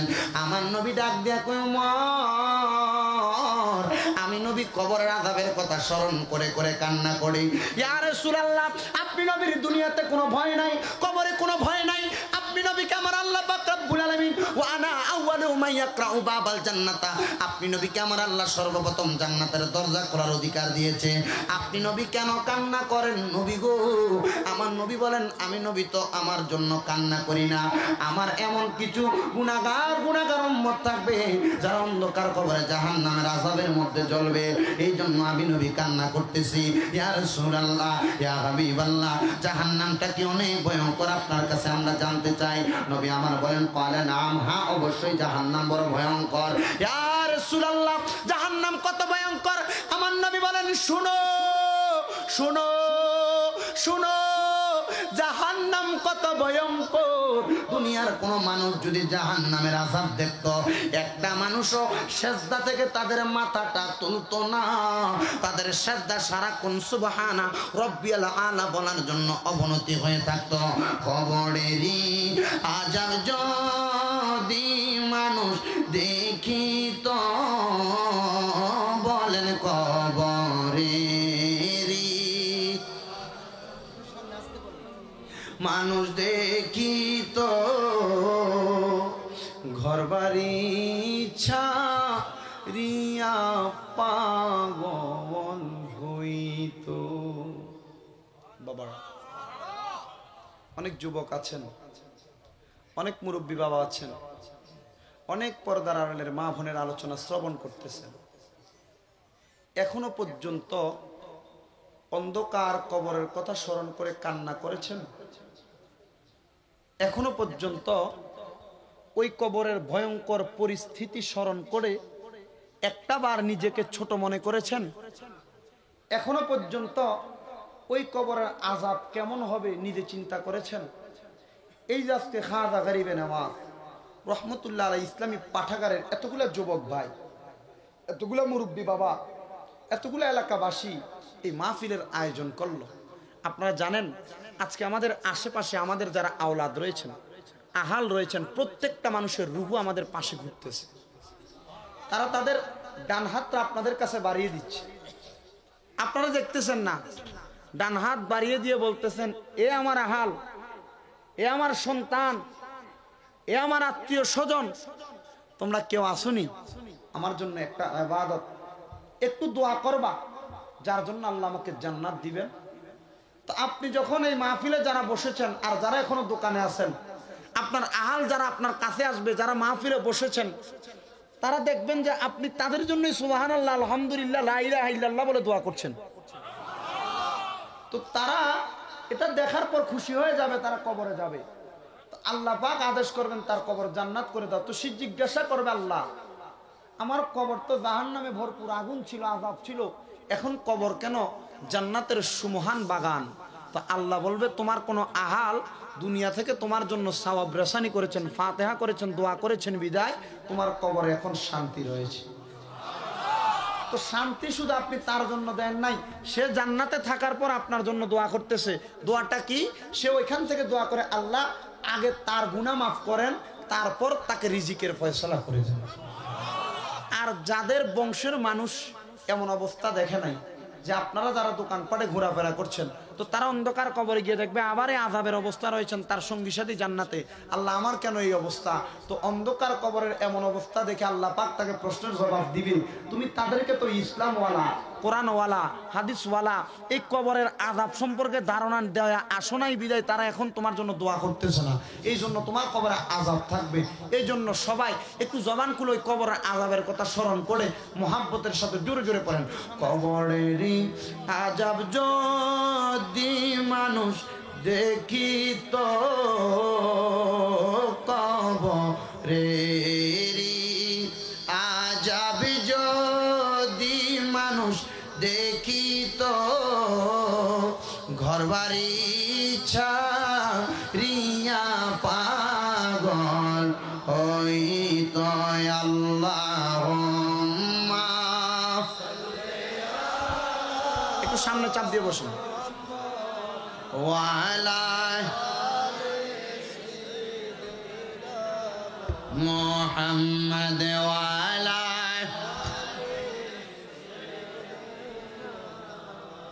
আমার বারা বাবারা, কথাটা যেই জায়গার মধ্যে ছিল অন্ধকার কবরের আযাব থেকে কেউ আমরা বাঁচার চেষ্টা করি কিন্তু যদি আমি চেষ্টা করতাম মরণ থেকে বাঁচতে পারতাম না, আমি বাঁচতে পারতাম জাহান্নাম থেকে। সাহাবায়ে কেরাম বলার পরে আমার রাসূল সাল্লাল্লাহু আলাইহি ওয়াসাল্লামের গাল মুবারক গুলো বেয়ে বেয়ে যখন পানি মুবারক গুলো পড়তেছেন, এবার আমার নবী রহমতওয়ালা নবী যখন কান্না করেন, হযরত ওমর ফারুক বলেন, ইয়া রাসূলুল্লাহ, ইয়া হাবিবাল্লাহ, নবী গো, আপনার কাছে জানতে চাই কবরের আযাব কি এত ভয়ঙ্কর, আপনি নবী এভাবে কান্না করেন? নবী আমার বলেন, শুনো, ওই কবরে মানুষগুলাকে ধাপে ধাপে আযাব দেওয়া হবে। ইয়া রাসূলুল্লাহ, মানুষগুলা সবগুলাকে একসাথে তো জাহান্নামের আযাব দেওয়া যায়, ধাপে ধাপে কেন দেওয়া হবে? নবী আমার বলেন, জাহান্নামের কোয়ালিটি তো একটা নয়, জাহান্নামের স্থান তো একটা নয়, জাহান্নামের ৭-৭টা স্থান রয়েছে। আর ওই ৭-৭টা স্থানের মধ্য থেকে আমার আল্লাহ এমন কিছু বান্দা রয়েছেন যাদের জন্য তিনাতুল খাবাল রেডি করে রেখেছেন। সাহাবায়ে কেরাম বলেন, মা হুয়া তিনাতুল খাবাল ইয়া রাসূলুল্লাহ, তিনাতুল খাবাল কি? আপনি নবীর কাছে আমরা জানতে চাই। নবী আমার বলেন, তিনাতুল খাবাল বলা হয় ওইটাকে, অন্য জাহান্নামীদেরকে আগুনের মধ্যে পুরানোর পরে যে রক্ত এবং পুঁজগুলো বের হয়েছে, ওই রক্ত এবং পুঁজগুলাকে আগুনের পাত্রের মধ্যে করে মানুষকে পান করে দেওয়া হবে। ইয়া রাসূলুল্লাহ, নবীজি আপনার কাছে আমরা জানতে চাই, ওই তিনাতুল খাবাল কারা খাবে? মৃত ব্যক্তি জাহান্নামীদের রক্ত পুঁজ কারা কারা খাবে? নবী আপনার কাছে জানতে চাই। আমার নবী বলেন, জাহান্নামীদের রক্ত পুঁজ খাবে তারা যারা দুনিয়ার জমিনের মধ্যে সুদ ভক্ষণ করেছে, সুদ খাইছে, যারা হারাম খাইছে, ঘুষ খাইছে, ওই মানুষগুলা তিনাতুল খাবাল খাবে। অন্ধকার কবরের মধ্য থেকে যখন তাকে হাসরের ময়দান থেকে জাহান্নামে দেওয়া হবে, আমার আল্লাহ পরের সম্পদ, সুদের টাকা, ঘুষের টাকা খাওয়ার কারণে ওই জাহান্নামীদের কবরের আযাব হিসেবে তিনাতুল খাবাল, পানির পিপাসা লাগার কারণে জাহান্নামীদের রক্ত পুঁজ দিয়ে তাকে খাবার খাওয়াইব। আপনারা জোরে বলেন, ওই সুদ ঘুষ তাইলে যদি জাহান্নামের মধ্যে আমাদের কেমন অবস্থা করে? ওই সুদ এবং ঘুষ আমরা খাবো না ছাড়বো? সাবজেক্ট সুন্দর, এই একটা সাবজেক্টের উপরে অনেকক্ষণ কথা বলা যাবে। শুধু আপনারা ধৈর্য নিয়ে বসবেন, বেশিক্ষণ নয়। জাওয়ামিল কালিম যেটাকে বলা হয়, অল্প কথায় অধিক বোঝানোর চেষ্টা করব, বুঝে যাবেন। কবরের আযাবই কিন্তু জাহান্নাম, কিন্তু কবরের মধ্যে আযাব কিছু কোয়ালিটির মানুষ দেখে দেখে কবরের আযাব দেওয়া হবে, কাউকে বেশি কাউকে কম, তবে এক একটার চাইতে এক একটার মাত্রা অতিরিক্ত। ঠিক না বেঠিক? অ্যান্টিবায়োটিক যেই রোগীর ওষুধরা বলা হয়, অ্যান্টিবায়োটিক 250 mg থেকে শুরু করে 500, 1000 mg, 2000 mg পর্যন্ত অ্যান্টিবায়োটিক রয়েছে। কিন্তু জাহান্নামের কঠিন আযাবের মধ্যে এমন কঠিন আযাব একটার চাইতে একটা কম নাই, যেগুলার ধারণা করা যায় না। সর্বপ্রথম যারা হারাম ভক্ষণ করবে, সুদ ঘুষ, পরের সম্পদ লুট করবে, আল্লাহ পাকের পেয়ারা হাবিব বলেন তাদেরকে তিনাতুল খাবাল খাওয়ানো হবে। এবার আমার নবী বলেন, শোনো, আরেক প্রকার মানুষ থাকবে যাদেরকে একটা ছোট্ট ঘরের মধ্যে আবদ্ধ করা হবে। ইয়া রাসূলুল্লাহ, ওই ছোট্ট ঘরটা কেমন? আপনি নবী বলেন, ছোট্ট ঘরটা দেখতে কেমন? আমি জানতে চাই। এই যে দেখতেছেন আমার হাতের মধ্যে একটা লিফলেট দেখা যাচ্ছে, এই লিফলেটের মধ্যে একটা মানুষকে যদি বোটে চিবিয়ে যদি ঢুকিয়ে ফেলা হয়, মানুষটা কি কষ্ট পাবে কি পাবে না? পাবে কি পাবে না? আল্লাহর হাবিব বলেন, একজন মানুষকে দেখা যাবে জাহান্নামের মধ্যে, একদল মানুষ ছোট্ট ঘরের মধ্যে বসে আছেন। ইয়া রাসূলুল্লাহ, নবী তারা কারা? আমার নবী বলেন, শোনো, তাদের পরিচয় আমি নবী দিচ্ছি। ইয়া রাসূলুল্লাহ, তারা কারা? নবী আমার বলেন, যারা নিজের সম্পত্তি ভাগ করার সময়, নিজের সম্পত্তি আছেন 2 শতক, 2 শতকের পাশে তার খুঁটিটাকে 2 ইঞ্চি পরিমাণ অপরের সম্পত্তির মধ্যে গাড়িয়ে দিয়েছেন, পুঁতে দিয়েছেন। আল্লাহর হাবিব বলেন, ওই মানুষগুলাকে আমার আল্লাহ পাক রব্বুল আলামিন জাহান্নামের মধ্যে এমন একটা অবস্থার মধ্যে অবলোকন করাইবেন, এমন একটা অবস্থা দিবেন জাহান্নামের মধ্যে। যারা ছোট ছোট ঘরের মধ্যে থাকবে, ওই ছোট ছোট ঘরগুলার মধ্যে যখন তাদের বডিটা ঢুকে যাবে, আল্লাহর হাবিব বলেন, ছোট ঘরগুলো তাকে ডান দিক দিকে চাপ দিবে, বাম দিকের পাথরগুলা দিয়ে তার ডান দিকের হাড্ডিগুলো বের হয়ে যাবে।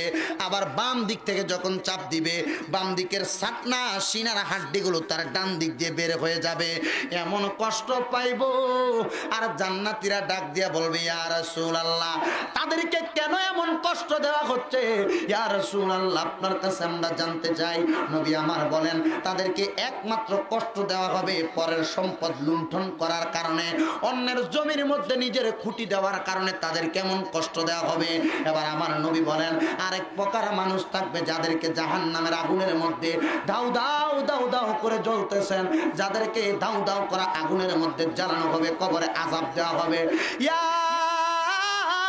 রাসূলুল্লাহ, নবী আপনার কাছে আমরা জানতে চাই, ওই মানুষগুলো কারা? আপনার কাছে আমরা জানতে চাই। আমার নবী বলেন, যারা দুনিয়া থেকে অন্ধকার কবরে গেলেন, অন্ধকার কবরে যাওয়ার পর তার এই শরীরটা, পুরাটা শরীর হারাম সম্পদে ভরপুর করে কবরে গেলেন, তাদের সমস্ত শরীরটাকে জাহান্নামের আগুনের মধ্যে পোড়ানো হবে।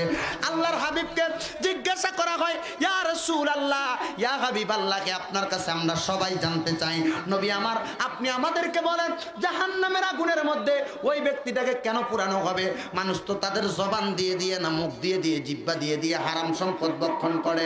ইয়া রাসূলুল্লাহ, ইয়া হাবিবাল্লাহ, আপনি আমাদেরকে বলে দেন, আমার আল্লাহ কেন তার পুরাটা শরীরকে জাহান্নামের আগুনে জ্বালাবে? রাসূল আমার বলেন, উদাহরণ দিচ্ছে, মনে করো তোমাদের কাছে 100টা সরিষার দানা রয়েছে। কয় শত? আলেম বাবাগণ আছেন। 100টা সরিষার দানা, আলাদা একটা সরিষার দানা তুমি যদি হারাম সম্পদ থেকে তোমরা নাও, ওই সরিষার দানাটা, আপনাদের কি কষ্ট হচ্ছে? এখন সাউন্ড যেটা আছে এটা যথেষ্ট না? স্পিকার দিবে? স্পিকার দিবে? এখন যথেষ্ট না? আলহামদুলিল্লাহ বাবা, যেভাবে আছে এভাবে রাখো, আল্লাহর আচার দরকার নাই। আলোচনা তো আপনারা বসতে রাজি আছেন তো? একটু আসলে আমাদের মাহফিলগুলো সুন্দর হয়। আমাকে যখন পোস্টারটা হোয়াটসঅ্যাপে পাঠানো হয়েছে, আমি দেখেই খুশি হয়েছি। আমার মাহফিল আমাকে সাবজেক্ট দিলে আমি সবচেয়ে খুশি, কারণ আহলে সুন্নাত ওয়াল জামাতের মাহফিলগুলোতে কিছু সাবজেক্ট রয়েছে, এগুলাই দেয়, আর কোনো সাবজেক্ট নাই। কি? শানে রিসালাত, শানে বেলায়াত, শুহাদায়ে কারবালা, মা বাবার খেদমত, এই 4টা বিষয় প্রসিদ্ধ, প্রত্যেক মাহফিলে আলোচনা হয়। তা আমি দেখলাম মা বাবার খেদমত এবং সাথে যেটা দিয়েছেন এটা অত্যন্ত কঠিন, কবরের আযাব কেমন হবে। তা আমি চিন্তা করলাম এটা সম্পর্কে একটু বলি, এটা বললে লাভ হবে। তবে আপনারা মনোযোগ দিয়ে শুনতে হবে। বসতে রাজি আছেননি? কষ্ট হবে একটু, আসেন তো? অসুবিধা হচ্ছে না তো? আল্লাহ পাক বোঝার তৌফিক দিক। কয়েকটা পজিশনের কবরের আযাবের কথা বলেই শেষ করব। একটু বসেন আপনারা, একটু জবান খুলে আমার সাথে দরুদ শরীফ পড়েন। সালাতুন ইয়া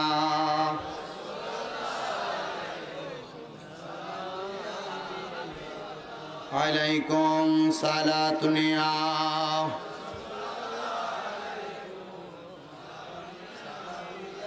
बना दो मेरे सीने को मदीना, निकालो ये बाहर गम से ये सफीना। सालातुन या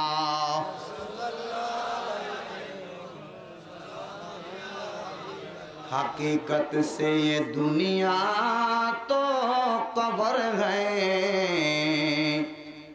दुनिया नुमाइश बर नजर है। सालातुन या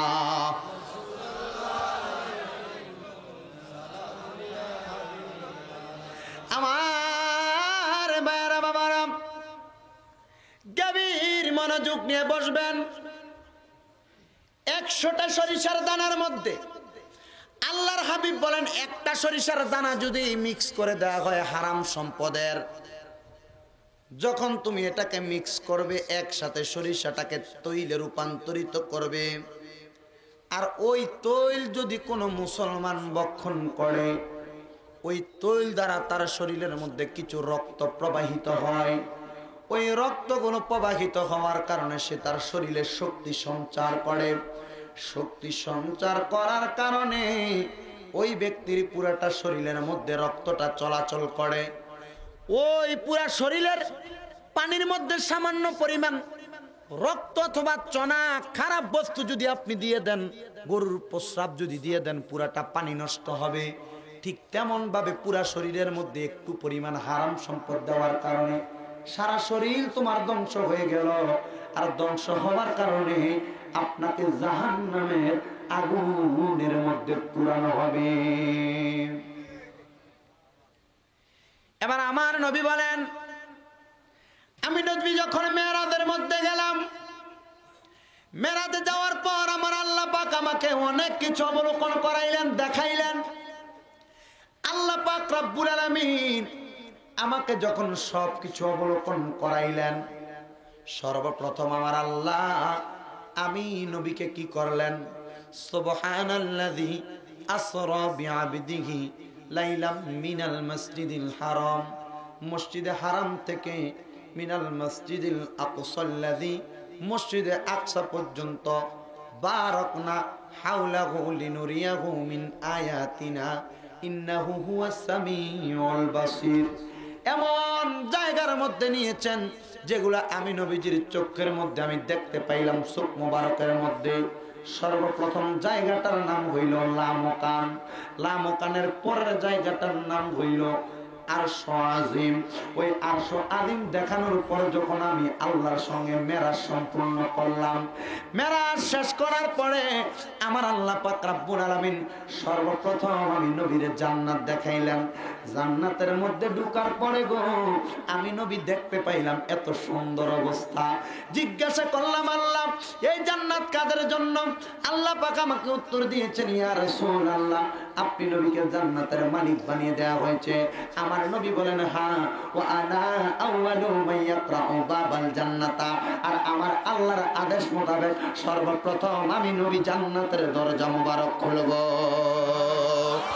আল্লাহর হাবিবকে জান্নাতুল ফেরদাউস সহ আর 7টা জান্নাত দেখানোর পরে এবার আমার আল্লাহ পাক রব্বুল আলামিন ডাক দিয়ে বলেন, জিবরাইল, আমার বন্ধুকে তুমি জাহান্নামে এবার অবলোকন করাও। আমার নবী রাহমাতাল লিল আলামিন নবী যখন জান্নাতের দরজায়, জিবরাইল জাহান্নামের দরজাটা খুলে দিলেন। দরজাটা খোলার পর আমার নবীজির শরীর মোবারকের মধ্যে একটু গরম ভাব অনুভব করলেন। ডাক দিয়ে বলে, জিবরাইল, এই গরম ভাবটা কিসের? সামান্য একটু দুর্গন্ধময়, একটু দুর্গন্ধ আসতেছে। জিবরাইল ডাক দিয়ে বলে, ইয়া রাসূলুল্লাহ, ইয়া হাবিবাল্লাহ, এই জাহান্নামের মধ্যে আপনার গুনাহগার উম্মতদেরকে ফেলে দেওয়া হবে। আমার নবী চোখের পানিগুলো ছেড়ে দিয়ে দিয়ে কান্না করেন। আর জিবরাইল, আর কেমন অবস্থা? কোথায় থেকে জাহান্নামের মধ্যে দুর্গন্ধ বের হচ্ছে? নবী আমার বলেন, ওই জাহান্নামের মধ্যে পরের সম্পদ লুট করা, হারাম সম্পদ দিয়ে গড়ে তোলা শরীরওয়ালা মানুষগুলার পুরানোর কারণে তাদের শরীরের রক্তকোষগুলার দুর্গন্ধগুলো আসতেছে। নবী আমার যখন এটা দেখার জন্য, অবলোকন করার জন্য আমার নবী যখন জাহান্নামের মধ্যে প্রবেশ করলেন, নবী আমার বলেন, আমি দেখলাম ওই জাহান্নামের মধ্যে এক শ্রেণীর মানুষের জিহ্বার মধ্যে 3-3টা করে শিক লাগিয়ে লাগিয়ে তাদের জিহ্বাটা টেনে টেনে ছিঁড়ে ফেলা হচ্ছে। অন্ধকার কবরে যখন জাহান্নামের আগুনে এমন ভাবে মানুষগুলার জিহ্বাগুলো টেনে ছেড়ে ফেলা হচ্ছে, ইয়া রাসূলুল্লাহ, নবী গো, ওই মানুষগুলো কারা যাদের জিহ্বার মধ্যে 3-3টা রড লাগিয়ে দেয়া হচ্ছে? নবী আমার বলেন, ওই মানুষগুলা হলো তারা, ওই মানুষগুলা হলো তারা যারা দুনিয়ার জমিনের মধ্যে তাদের জবান দিয়ে তাদের জবানটাকে হেফাজত করতে পারে নাই, গীবত করেছে। গীবত, এক মুসলমান আরেক মুসলমানের বিরুদ্ধে কথা বলেছে, এক মুসলমান আরেক মুসলমানের সম্পর্কে বাজে মন্তব্য করেছে। সে যদি পারত তার ভাইটাকে নিজস্ব জায়গায় আলাদাভাবে বোঝাইতে পারত, না সেটা করে নাই, সে গীবত করে করে বেরিয়েছেন। আল্লাহর হাবিব বলেন, ওই গীবতকারীদের জিহ্বার মধ্যে 3টা করে করে রড লাগিয়ে দেওয়া হবে। ইয়া রাসূলুল্লাহ, আর কাদের মুখের মধ্যে এই রডগুলো লাগানো হবে? নবী আমার বলেন, মিথ্যা কথা বলনেওয়ালা, গীবতকারী এবং ওয়াদা খেলাপকারী, এই 3 প্রকার মানুষের জিহ্বার মধ্যে আমার আল্লাহ পাক রব্বুল আলামিন জাহান্নামের মধ্যে রড এবং শিক লাগিয়ে দেওয়া হবে এবং এটাকে লাগিয়ে লাগিয়ে তাদের জিহ্বা থেকে টান দেওয়া হবে।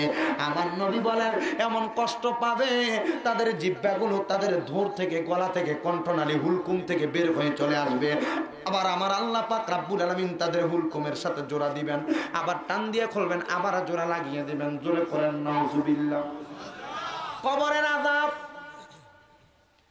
কিছু শ্রেণী আছে, কোয়ালিটি আছে। আল্লাহর হাবিব সাল্লাল্লাহু আলাইহি ওয়াসাল্লাম বলেন, আরেক প্রকার মানুষ থাকবে যাদের হাতের আঙ্গুলিগুলার মধ্যে শিক ঢুকিয়ে দিয়ে দিয়ে তাদেরকে লটকিয়ে রাখা হবে। একদিক দিয়ে তাদের আঙ্গুলগুলো টানানো হবে, আরেক দিক দিয়ে জাহান্নামের আগুনের হাতুড়া দিয়ে তাদের আঙ্গুলগুলো ফেটিয়ে ফেলা হবে, ভেঙে ফেলা হবে। আহ করে শব্দ করবে, উহ করে শব্দ করবে। ইয়া রাসূলুল্লাহ, তারা কারা? নবী আমার বলেন, যারা নিত্যি দাড়ি পাল্লার মধ্যে ওজনে কম দিয়েছেন, তাদের হাতের মধ্যে যখন জাহান্নামের আগুনের হাতুড়ি দিয়ে আঘাত করা হবে, তারা ব্যথা পাবে আর আহ শব্দ করবে। নবী আমার বলেন, আরেক প্রকার মানুষ থাকবে যারা হবে মহিলা। ইয়া রাসূলুল্লাহ, তারা কারা? আমার নবী বলেন, যাদের চুলগুলোর মধ্যে টান দিয়ে দিয়ে ঝুলন্ত অবস্থায় আমি নবী দেখতে পাইলাম। ইয়া রাসূলুল্লাহ, তারা কেন?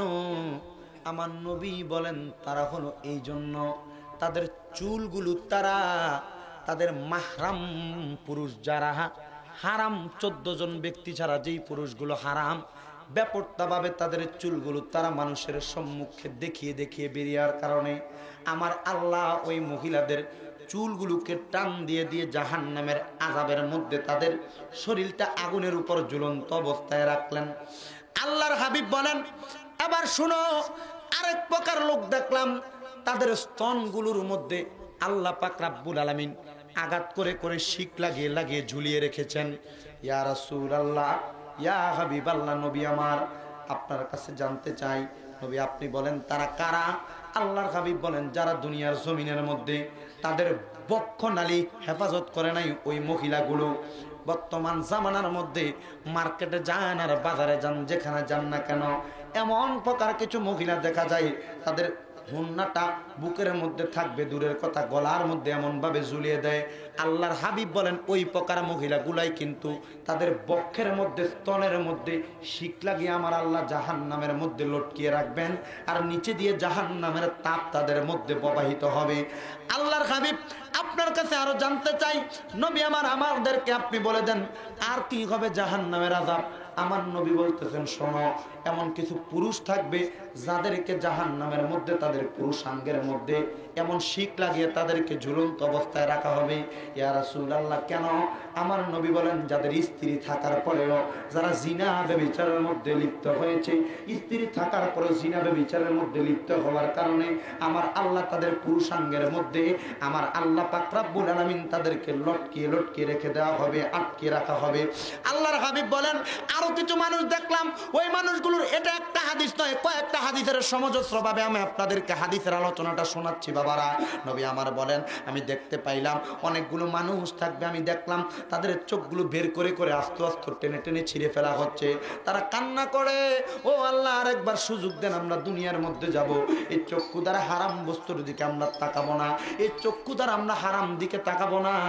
আমার আল্লাহ পাক রব্বুল আলামিন ওই সময় বলবে, না না না, তোমরা দুনিয়ার জমিনের মধ্যে যা কিছু করেছো তোমাদেরকে আর কোনো সুযোগ দেওয়া হবে না।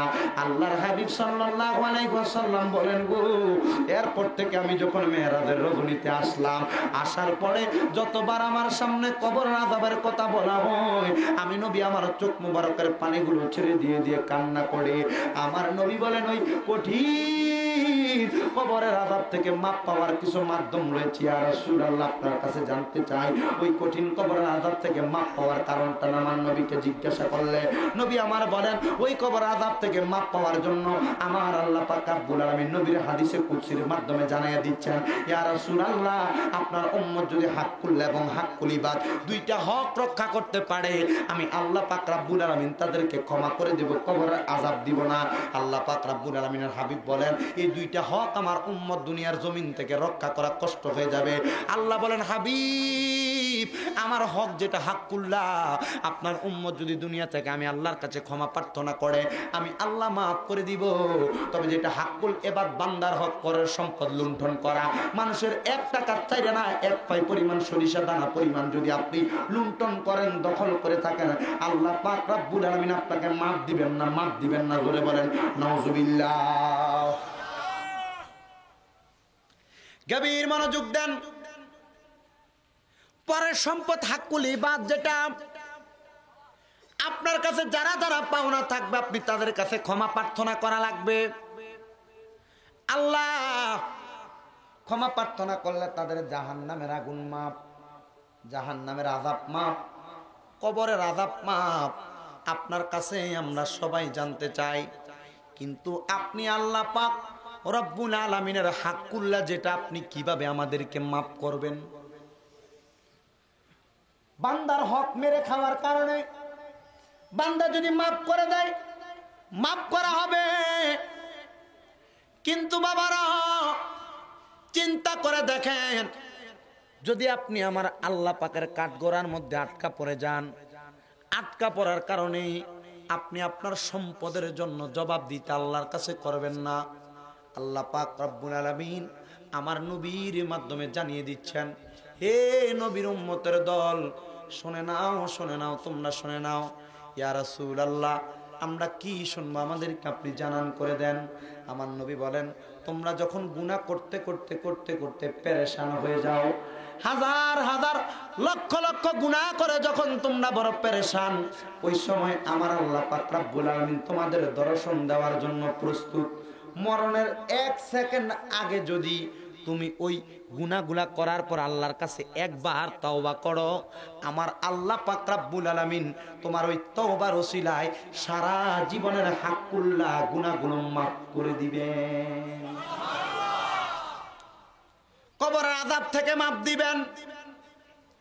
আমার নবী বলেন, যারা কবরে আযাব পাবে তাদের দুনিয়া থেকে শাস্তি শুরু হয়ে যায়। ইয়া রাসূলুল্লাহ, দুনিয়া থেকে কিভাবে শাস্তি শুরু হয়ে যায় নবী, আপনি আমাদেরকে বলেন। আমার নবী বলতে লাগলেন, যারা জাহান্নামী, যাদের কবরে আযাব হবে, তাদের মরণটা বড় ভয়ানক। আপনাদের এলাকার মধ্যে মানুষ যখন মারা যায়, ইন্তেকাল করে, ইন্তেকাল করার সময় দেখবেন জিহ্বা বাহির করে কামড় দিয়ে দেয়, আছে না নাই?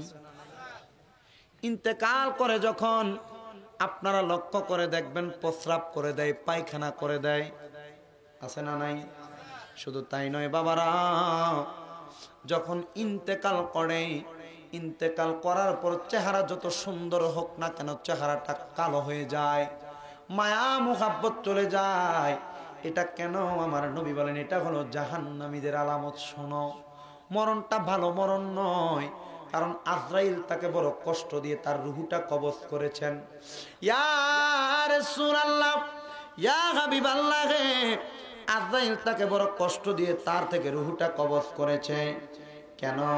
নবী আমার বলেন, তার ঈমানটা হরণকৃত হওয়ার কারণে, পরের সম্পদ লুণ্ঠন করার কারণে। আজরাইল যখন তার সম্মুখে আসবে গো, ওই মানুষটা আজরাইলের ভয়ঙ্কর চেহারাটা দেখে প্রস্রাব পায়খানা করবে, চোখের পানি ছেড়ে দিবে, এবং দুনিয়ার জমিনের মধ্যে মানুষ জিহ্বায় কামড় দিবে। ইয়া রাসূলুল্লাহ, ইয়া হাবিবাল্লাহ, নবী আপনার কাছে জানতে চাই, কোন মানুষ যদি প্রস্রাব পায়খানা না করে সুন্দরভাবে মারা যায়, অনেক মানুষ তো দেখা যায় মুস্কি হাসিও দিয়ে দেয়, নবী গো আপনি নবী বলেন তাদের মরণটা কেমন মরণ? আমার নবী বলেন, তাদের মরণ হইল ঈমানি মরণ। সাহাবায়ে কেরাম ডাক দিয়া বলেন, ইয়া রাসূলুল্লাহ, এতক্ষণ তো মরণের আযাব, কবরের আযাব, মরণের কঠিন যন্ত্রণা সম্পর্কে জানলেন, এবার ঈমানি মরণ কেমন মজাদার হবে একটু স্মরণ করেন বাবারা। আমার নবী বলেন, কোন মুসলমান দুনিয়াতে বেঁচে থাকা অবস্থায় দৈনিক যদি 20 বার মরণের কথা স্মরণ করে, দৈনিক যদি 20 বার মরণের কথা স্মরণ করে, দৈনিক যদি 20 বার মরণের কথা স্মরণ করে, আমার আল্লাহ পাকের ওই বান্দা যদি ওই দিন মারা যায়, তার মরণটা হবে শহীদের মরণ। কি মরণ?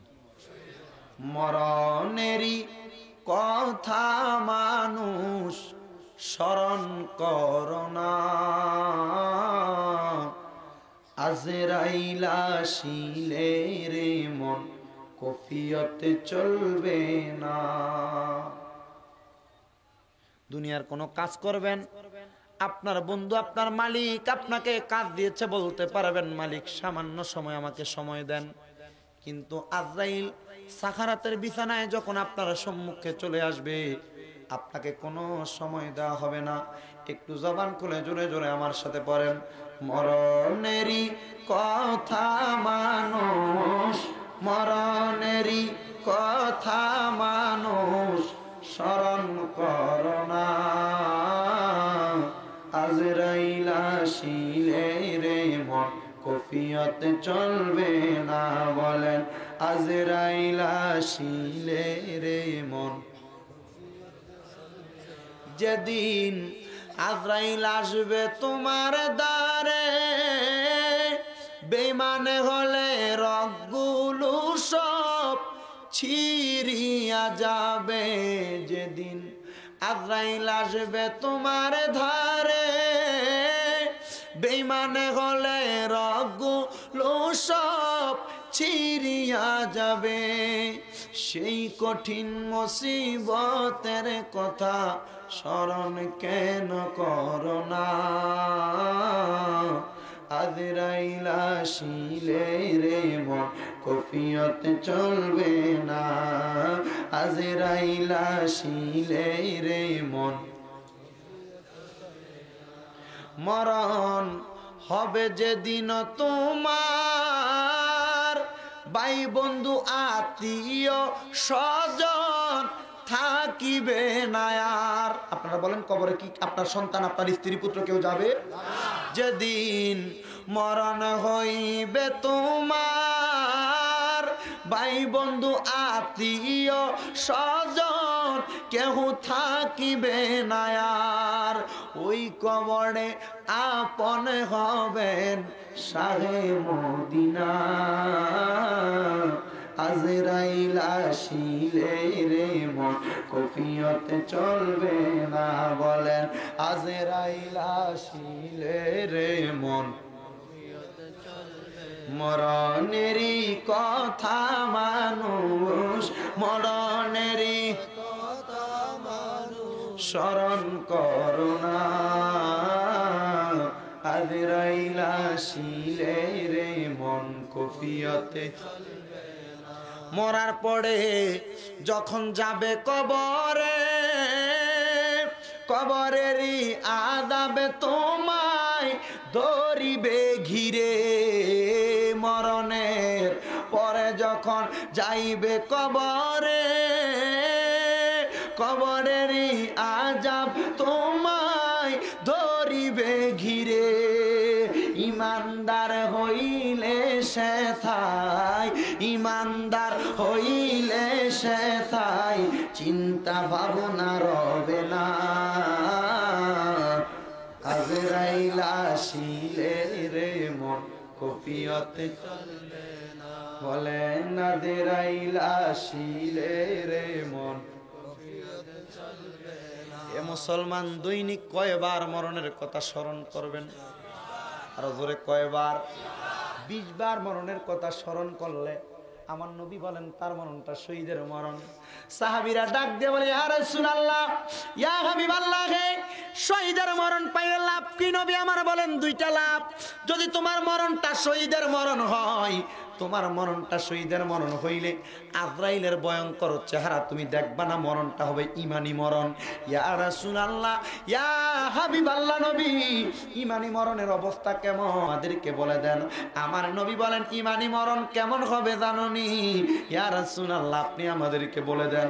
আমার নবী বলেন ঈমানদার যখন মৃত্যুবরণ করবে, ঈমানদার মৃত্যুবরণ করার পূর্বে আমার আল্লাহ পাকের 2 জন ফেরেশতা তার কাছে পাঠাবেন। কয়জন? আহা, কয়জন? 2টা ফেরেশতা তার কাছে পাঠানো হবে। ইয়া রাসূলুল্লাহ, ইয়া হাবিবাল্লাহ, আপনি নবী আমাদেরকে বলে দেন 2টা ফেরেশতা আল্লাহ পাক আমাদের কাছে পাঠাবেন, ঈমানদারের মরণের সময় পাঠাবেন। 2টা ফেরেশতা আমার আল্লাহ পাক কেন পাঠাবেন নবী আপনি বলেন? আমার নবী বলেন একটা ফেরেশতা আসবে খালি হাতে। কি হাতে? আরেকটা ফেরেশতার হাতের মধ্যে একটা কৌটা থাকবে। ইয়া রাসূলুল্লাহ, ওই কৌটাটা কিসের কৌটা? আমার নবী বলেন জান্নাতি মেশক আম্বরের আতরের কৌটা। সুবহানাল্লাহ। আমার নবী বলেন ঈমানদারের সামনে ওই 2টা ফেরেশতা যখন আসবে, একজন ফেরেশতা যার হাতের মধ্যে আতরের কৌটা থাকবে, ওই ফেরেশতাটা ঈমানদারের নাকের ডগার মধ্যে বসবে, আগার মধ্যে বসবে। নাকের আগার মধ্যে যখন ঈমানদারের বসবে গো, ওই ফেরেশতাটা জান্নাতি আতরটা লয়ে ইমানদারের নাকের কাছে লাগিয়ে দিবে, এমন সুগ্রাণ ইমানদারের কাছে একটু ঘুম ঘুম ভাব পাবে। কঠিন রৌদ্রতে কাজ করার পর একটা পাখার নিচে এসে বসার পর, গাছের ছায়া তলে বসার পর আরাম না গরম? বড় আরাম। নবী আমার বলেন, ইমানদার বান্দার নাকের ডগার কাছে যখন সুন্দর সুঘ্রাণ সুগন্ধি লাগিয়ে দেয়া হবে, ওই সুঘ্রাণটা পাওয়ার পরে ইমানদারের ঘুম ঘুম ভাব হবে। আরেকটা ফেরেশতা ইমানদার বান্দার মাথার ডান কাছে দিয়ে যে বসবে, যেদিকে ফিরে আপনি ঘুমাবেন ডান হাত যেদিকে থাকবে, ইমানদারের মাথার ডান দিক দিয়ে বসবে। রহমতের ফেরেশতার রহমতের হাতটা ইমানদারের মাথার মধ্যে রাখবে, মাথার মধ্যে রাইখা ইমানদারের মাথাটার মধ্যে হাতটা বুলাইয়া দিবে। একবার নয়, দুইবার নয়, তিনবার নয়, বারবার বুলাইয়া দিবে। নবী আমার বলেন, ইমানদারের মাথায় যখন রহমতের ফেরেশতাটা হাত বুলাইয়া দিবে, ওই ইমানদারটা ওই জায়গার মধ্যে ঘুমায়া যাবে। আল্লাহ ডাক দিয়া বলবে, আজরাইল যাও, তুমি আমার বান্দার রূহ কবজ করো। কি কবজ? আরাম, মজা। ইমানদার হইলে মজা। কি হলে মজা? আল্লাহ ডাক দিয়ে বলবে, হে আজরাইল যাও, তুমি আমার বান্দার রূহ কবজ করো। এবার আজরাইল আসবে। ইমানদার কি সজাগ না ঘুমে? ইমানদার থাকবে ঘুমে। আজরাইল এসে ইমানদারের রুহুটা থাকবে বামস্তনের 2 আঙ্গুল নিচে লতিফে কলবের পাশাপাশি জায়গায়, হৃৎপিণ্ডের কাছাকাছি। ওই রুহুটা নেওয়ার জন্য যখন আজরাইলের কঠিন থাবাটা তার বুকে বসাবে, আমার আল্লাহ ওই সময় এই বুকটার জবান খুলে দিবেন। কুদরতি ভাবে রুহু ডাক দিয়ে বলবেন, হে আজরাইল কোন জায়গা দিয়ে তুমি রুহু বাহির করো? এই বুক দিয়ে তো রুহু আমি বাহির করতে দিব না। কেন কেন কেন তুমি আমার রুহুটা বাহির করতে দিবা না? বলে, এই অন্তরটার মধ্যে সারা জীবন হুব্বুলিল্লাহ হুব্বু ফির রাসূল, আল্লাহ এবং তার রাসূলের ভালোবাসা ছিল, ইশকে রাসূল ছিল। এই জন্য এই বুক দিয়া তার আমি রুহুটা বাহির করতে দিব না। আজরাইল আল্লাহর কাছে যাবে, আল্লাহ আপনার এই রুহ বাহির হবে না কেন? এই বুকটা সদা সর্বদা মওলার জন্য কেঁদেছিল। তার জন্য তো ইমানদার বান্দা বান্দিগণ এই রুহুটা যখন তার এই বুক দিয়ে বের হবে না, আল্লাহ বলবে দেখো না অন্য জায়গা দিয়ে। তো ওই সময় ইমানদারের রুহু কপাল দিয়ে নেওয়ার জন্য আসবে। কপালের মধ্যে আজরাইল হাত দিবে, কপালের জবান খুলে যাবে। ডাক দিয়ে বলবে, আল্লাহ এই কপাল দিয়ে কিভাবে রুহু বাইর করবেন? এটা তো সারা সময় আল্লাহকে সিজদা দিয়ে সুবহান রাব্বিয়াল আলা পড়েছে। আল্লাহ বলবে যাও। এখন আজরাইল আবার অবজেকশন দিবে, আল্লাহ পারি না, এই কপাল দিয়ে বাইর করা যায় না, কি করব? আল্লাহ বলবে দেখো না আরেকটা রাস্তা দেখিয়ে দিচ্ছি। কি রাস্তা? আমার আল্লাহ পাক রব্বুল আলামিন রাস্তা দেখিয়ে দিলেন, যাও ইমানদার বান্দাটার জবান দিয়ে পারো না বাইর করতে। জবান দিয়ে মানুষ তো জবান দিয়ে পারা যায়, তো জবানের কাছে আসে হাত দিলে জবান নিজে নিজে আল্লাহ আল্লাহ জিকির করা শুরু করে। লা ইলাহা ইল্লাল্লাহ তাওহীদি কালিমা পড়বে, মুহাম্মদুর রাসূলুল্লাহ সাল্লাল্লাহু আলাইহি ওয়াসাল্লাম ইমানের কালিমা পড়তে থাকবে, বারবার পড়বে। তো আজরাইল আল্লাহর কাছে দরখাস্ত করে, আল্লাহ এ জবান দিয়ে কিভাবে বাইর করব? এতক্ষণ বুকে হাত দিছি, বুক বলছে আল্লাহওয়ালা ছিল, রসুলওয়ালা ছিল, বুকে দিয়ে রুহু বাইর করে না। কপালে দিলাম বলে সুবহান রাব্বিয়াল আলা পড়ছে, আর এখন জবানের কাছে হাত নিব এই টাইমে পরে লা ইলাহা ইল্লাল্লাহু মুহাম্মাদুর রাসূলুল্লাহ কালিমা তাইয়্যিবা পড়তেছে। আল্লাহ মনে হয় এখান দিয়েও দিবে না। তো আল্লাহ বলবে, আজরাইল ঠিক আছে, যাও জান্নাত থেকে একটা জান্নাতি ফল আনো। কেউ কেউ বলেছেন এটাকে আপেল, কেউ বলেছেন জান্নাতি খেজুর। সুবহানাল্লাহ।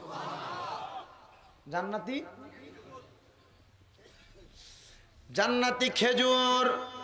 ইমানদার কি খাবারের চিন্তা করে না, ইবাদতের চিন্তা? খাবারের না ইবাদতের? ইমানদার কি ঘুমে না সজাগ? ঘুমে। ইমানদার ঘুমে। আল্লাহ যখন আদেশ করবেন, এ আজরাইল যাও যাও যাও, এই মুহূর্তে জান্নাতে একটা তুফা আপেল নিয়ে যাও অথবা তামার খেজুর নিয়ে যাও। আজরাইল একটা জান্নাতের আপেল নিয়ে চলে আসবে ইমানদার বান্দার কাছে। বান্দার চোখের সামনে আপেলটা ধরা হবে। ওই আপেলটার মধ্যে সাধারণ কোন আপেল নয়, জান্নাতি আপেল। কারণ ওই আপেলটা জান্নাতের প্রত্যেকটা জায়গার মধ্যে আমার নবীর নাম আছে না নাই? আর সে আল্লাহর নামের সাথে নবীর নামের মনোগ্রাম আল্লাহ জান্নাতে বানালেন নবীর শানে বুঝাতে। আল্লাহ হাসর করিবেন নবীর শান বুঝাতে। বেহেশতেরি পাতায় পাতায় লতায় লতায় নবীর নাম, আর সেই আল্লাহর নামের সাথে নবীর নামের মনোগ্রাম। আর সে আল্লাহর নামের সাথে নবীর নামের মনোগ্রাম, নবীর নামের মনোগ্রাম আল্লাহ হাসর করিবেন নবীর শান বুঝাতে। আল্লাহ দুনিয়া বানালেন নবীর। নবীর শান কি কম না বেশি? আরো জোরে বলেন, কম না বেশি? এ বন্ধুরে, আমার নবী বলেন ইমানদারের সম্মুখে যখন জান্নাতি আপেলটা ধরা হবে, ওই দুইজন ফেরেশতা ওই সময় ইমানদারের সামনে থেকে যাবে না। ইয়া রাসূলুল্লাহ, ইয়া হাবিবাল্লাহ, আপনার কাছে জানতে চাই ইমানদার বান্দাটা ওই সময় কি করবে? রহমতের দুইজন ফেরেশতা একজন ইমানদারের বুকে হাত দিবে, আরেকজন ইমানদারের মাথার মধ্যে হাত দিবে। এমন ভাবে হাত দেওয়ার কারণে ইমানদারের ঘুম যখন ভেঙে যাবে, ঘুমটা ভাঙার পরে ইমানদার আপেলটার দিকে তাকিয়ে থাকবে, লেখা লা ইলাহা ইল্লাল্লাহু মুহাম্মাদুর রাসূলুল্লাহ। ইমানদার খাবারের কথা চিন্তা করবে না, মুখে মুখে পড়বে কালিমা। আজরাইল কোন দিক দিয়া ইমানদারের রূহ নিছে ইমানদার টের পাবে না।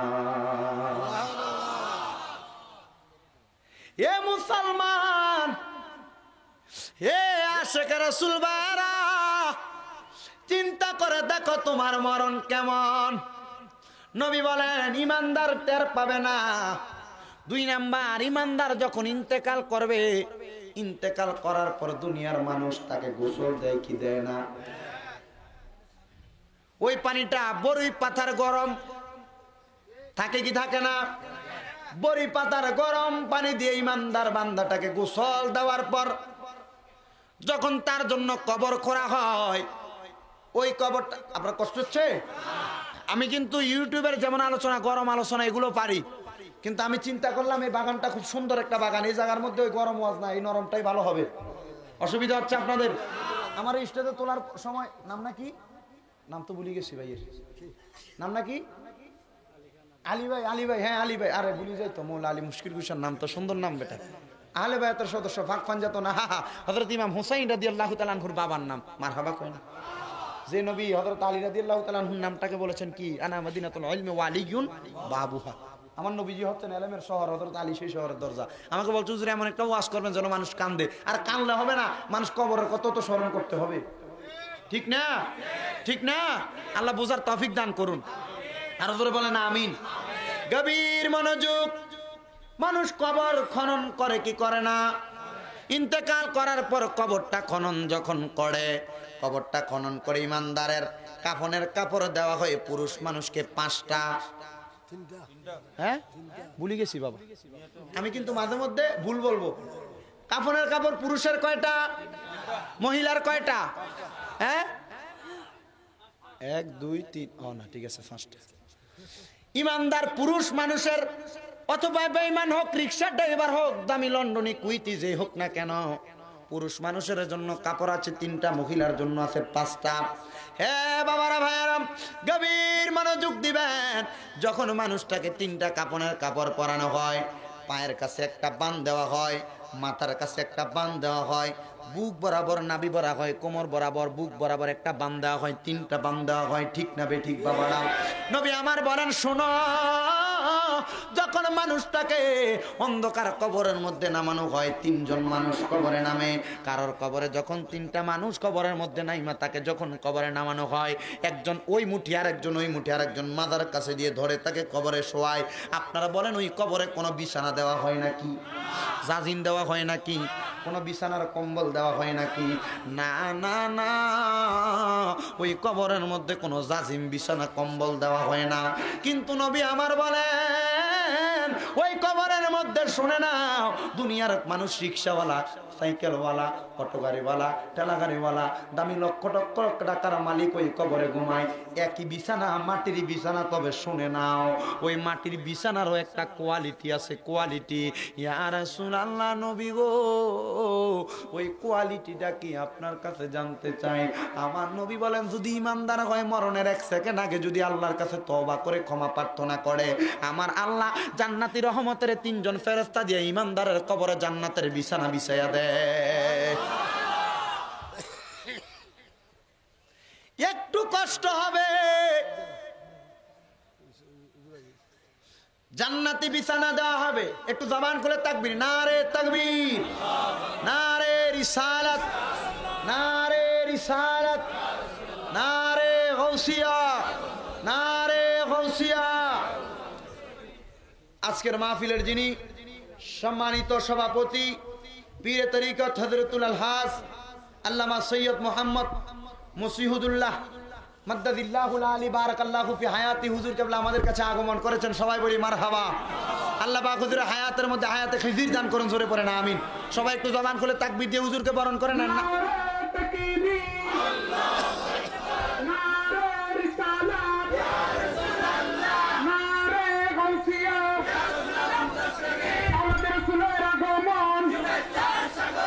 শুভেচ্ছার স্বাগতম, সভাপতির আগমন, শুভেচ্ছার স্বাগতম, আহলান সাহলান, মারহাবান মারহাবা। সবাই জবান খুলে পড়ি মারহাবা। আজকের মাহফিলে যিনি আমাদের সম্মানিত সভাপতি, আমাদের সকলের সেরতাজ, আজকের মাহফিলের মধ্যমণি হুজুর কেবলা আলম এসে উপস্থিত হয়েছে। সবাই জবান খুলে পড়ি আলহামদুলিল্লাহ। আসলে আমার একটা অভ্যাস হচ্ছে, আমি কোনো অতিথিকে রেখে আমি আর আলোচনা করি না।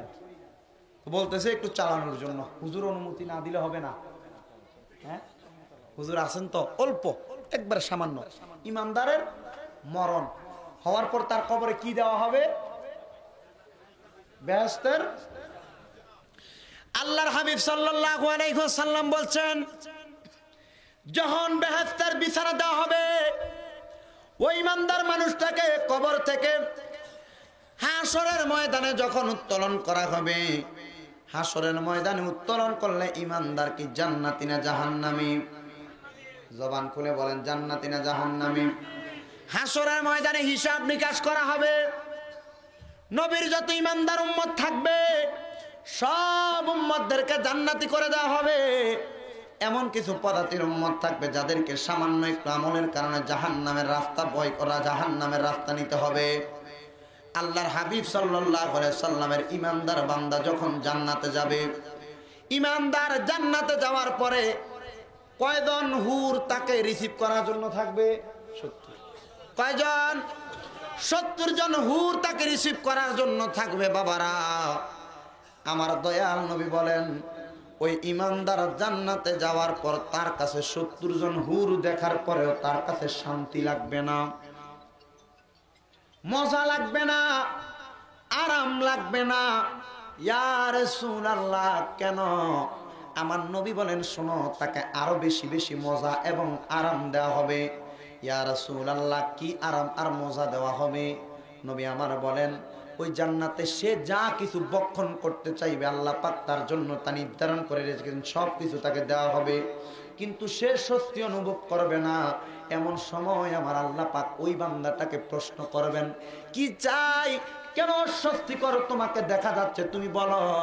সে বলবে, যেই নবী আমাদেরকে বলে দিয়েছেন হাদিসের মাধ্যমে, ওয়া আনা আউয়ালু মাইয়াকরাউ বাবাল জান্নাতা, নবী আমার জান্নাতের দরজা খুলেছেন, কথা সত্য, কিন্তু এই জান্নাতের মধ্যে আমি ইমানদার হয়ে একা একা থাকতে পারবো না। আমার মন চাই আমি আমার নবী মুস্তাফা সাল্লাল্লাহু আলাইহি ওয়াসাল্লাম মদিনার রহমতওয়ালা নবীর সাথে জান্নাতের মধ্যে থাকতে। আল্লাহ ডাক দিয়ে বলবে, বান্দা অতি সত্বর তোমাকে তো আমার নবীজির সম্মুখে নেওয়া হবে।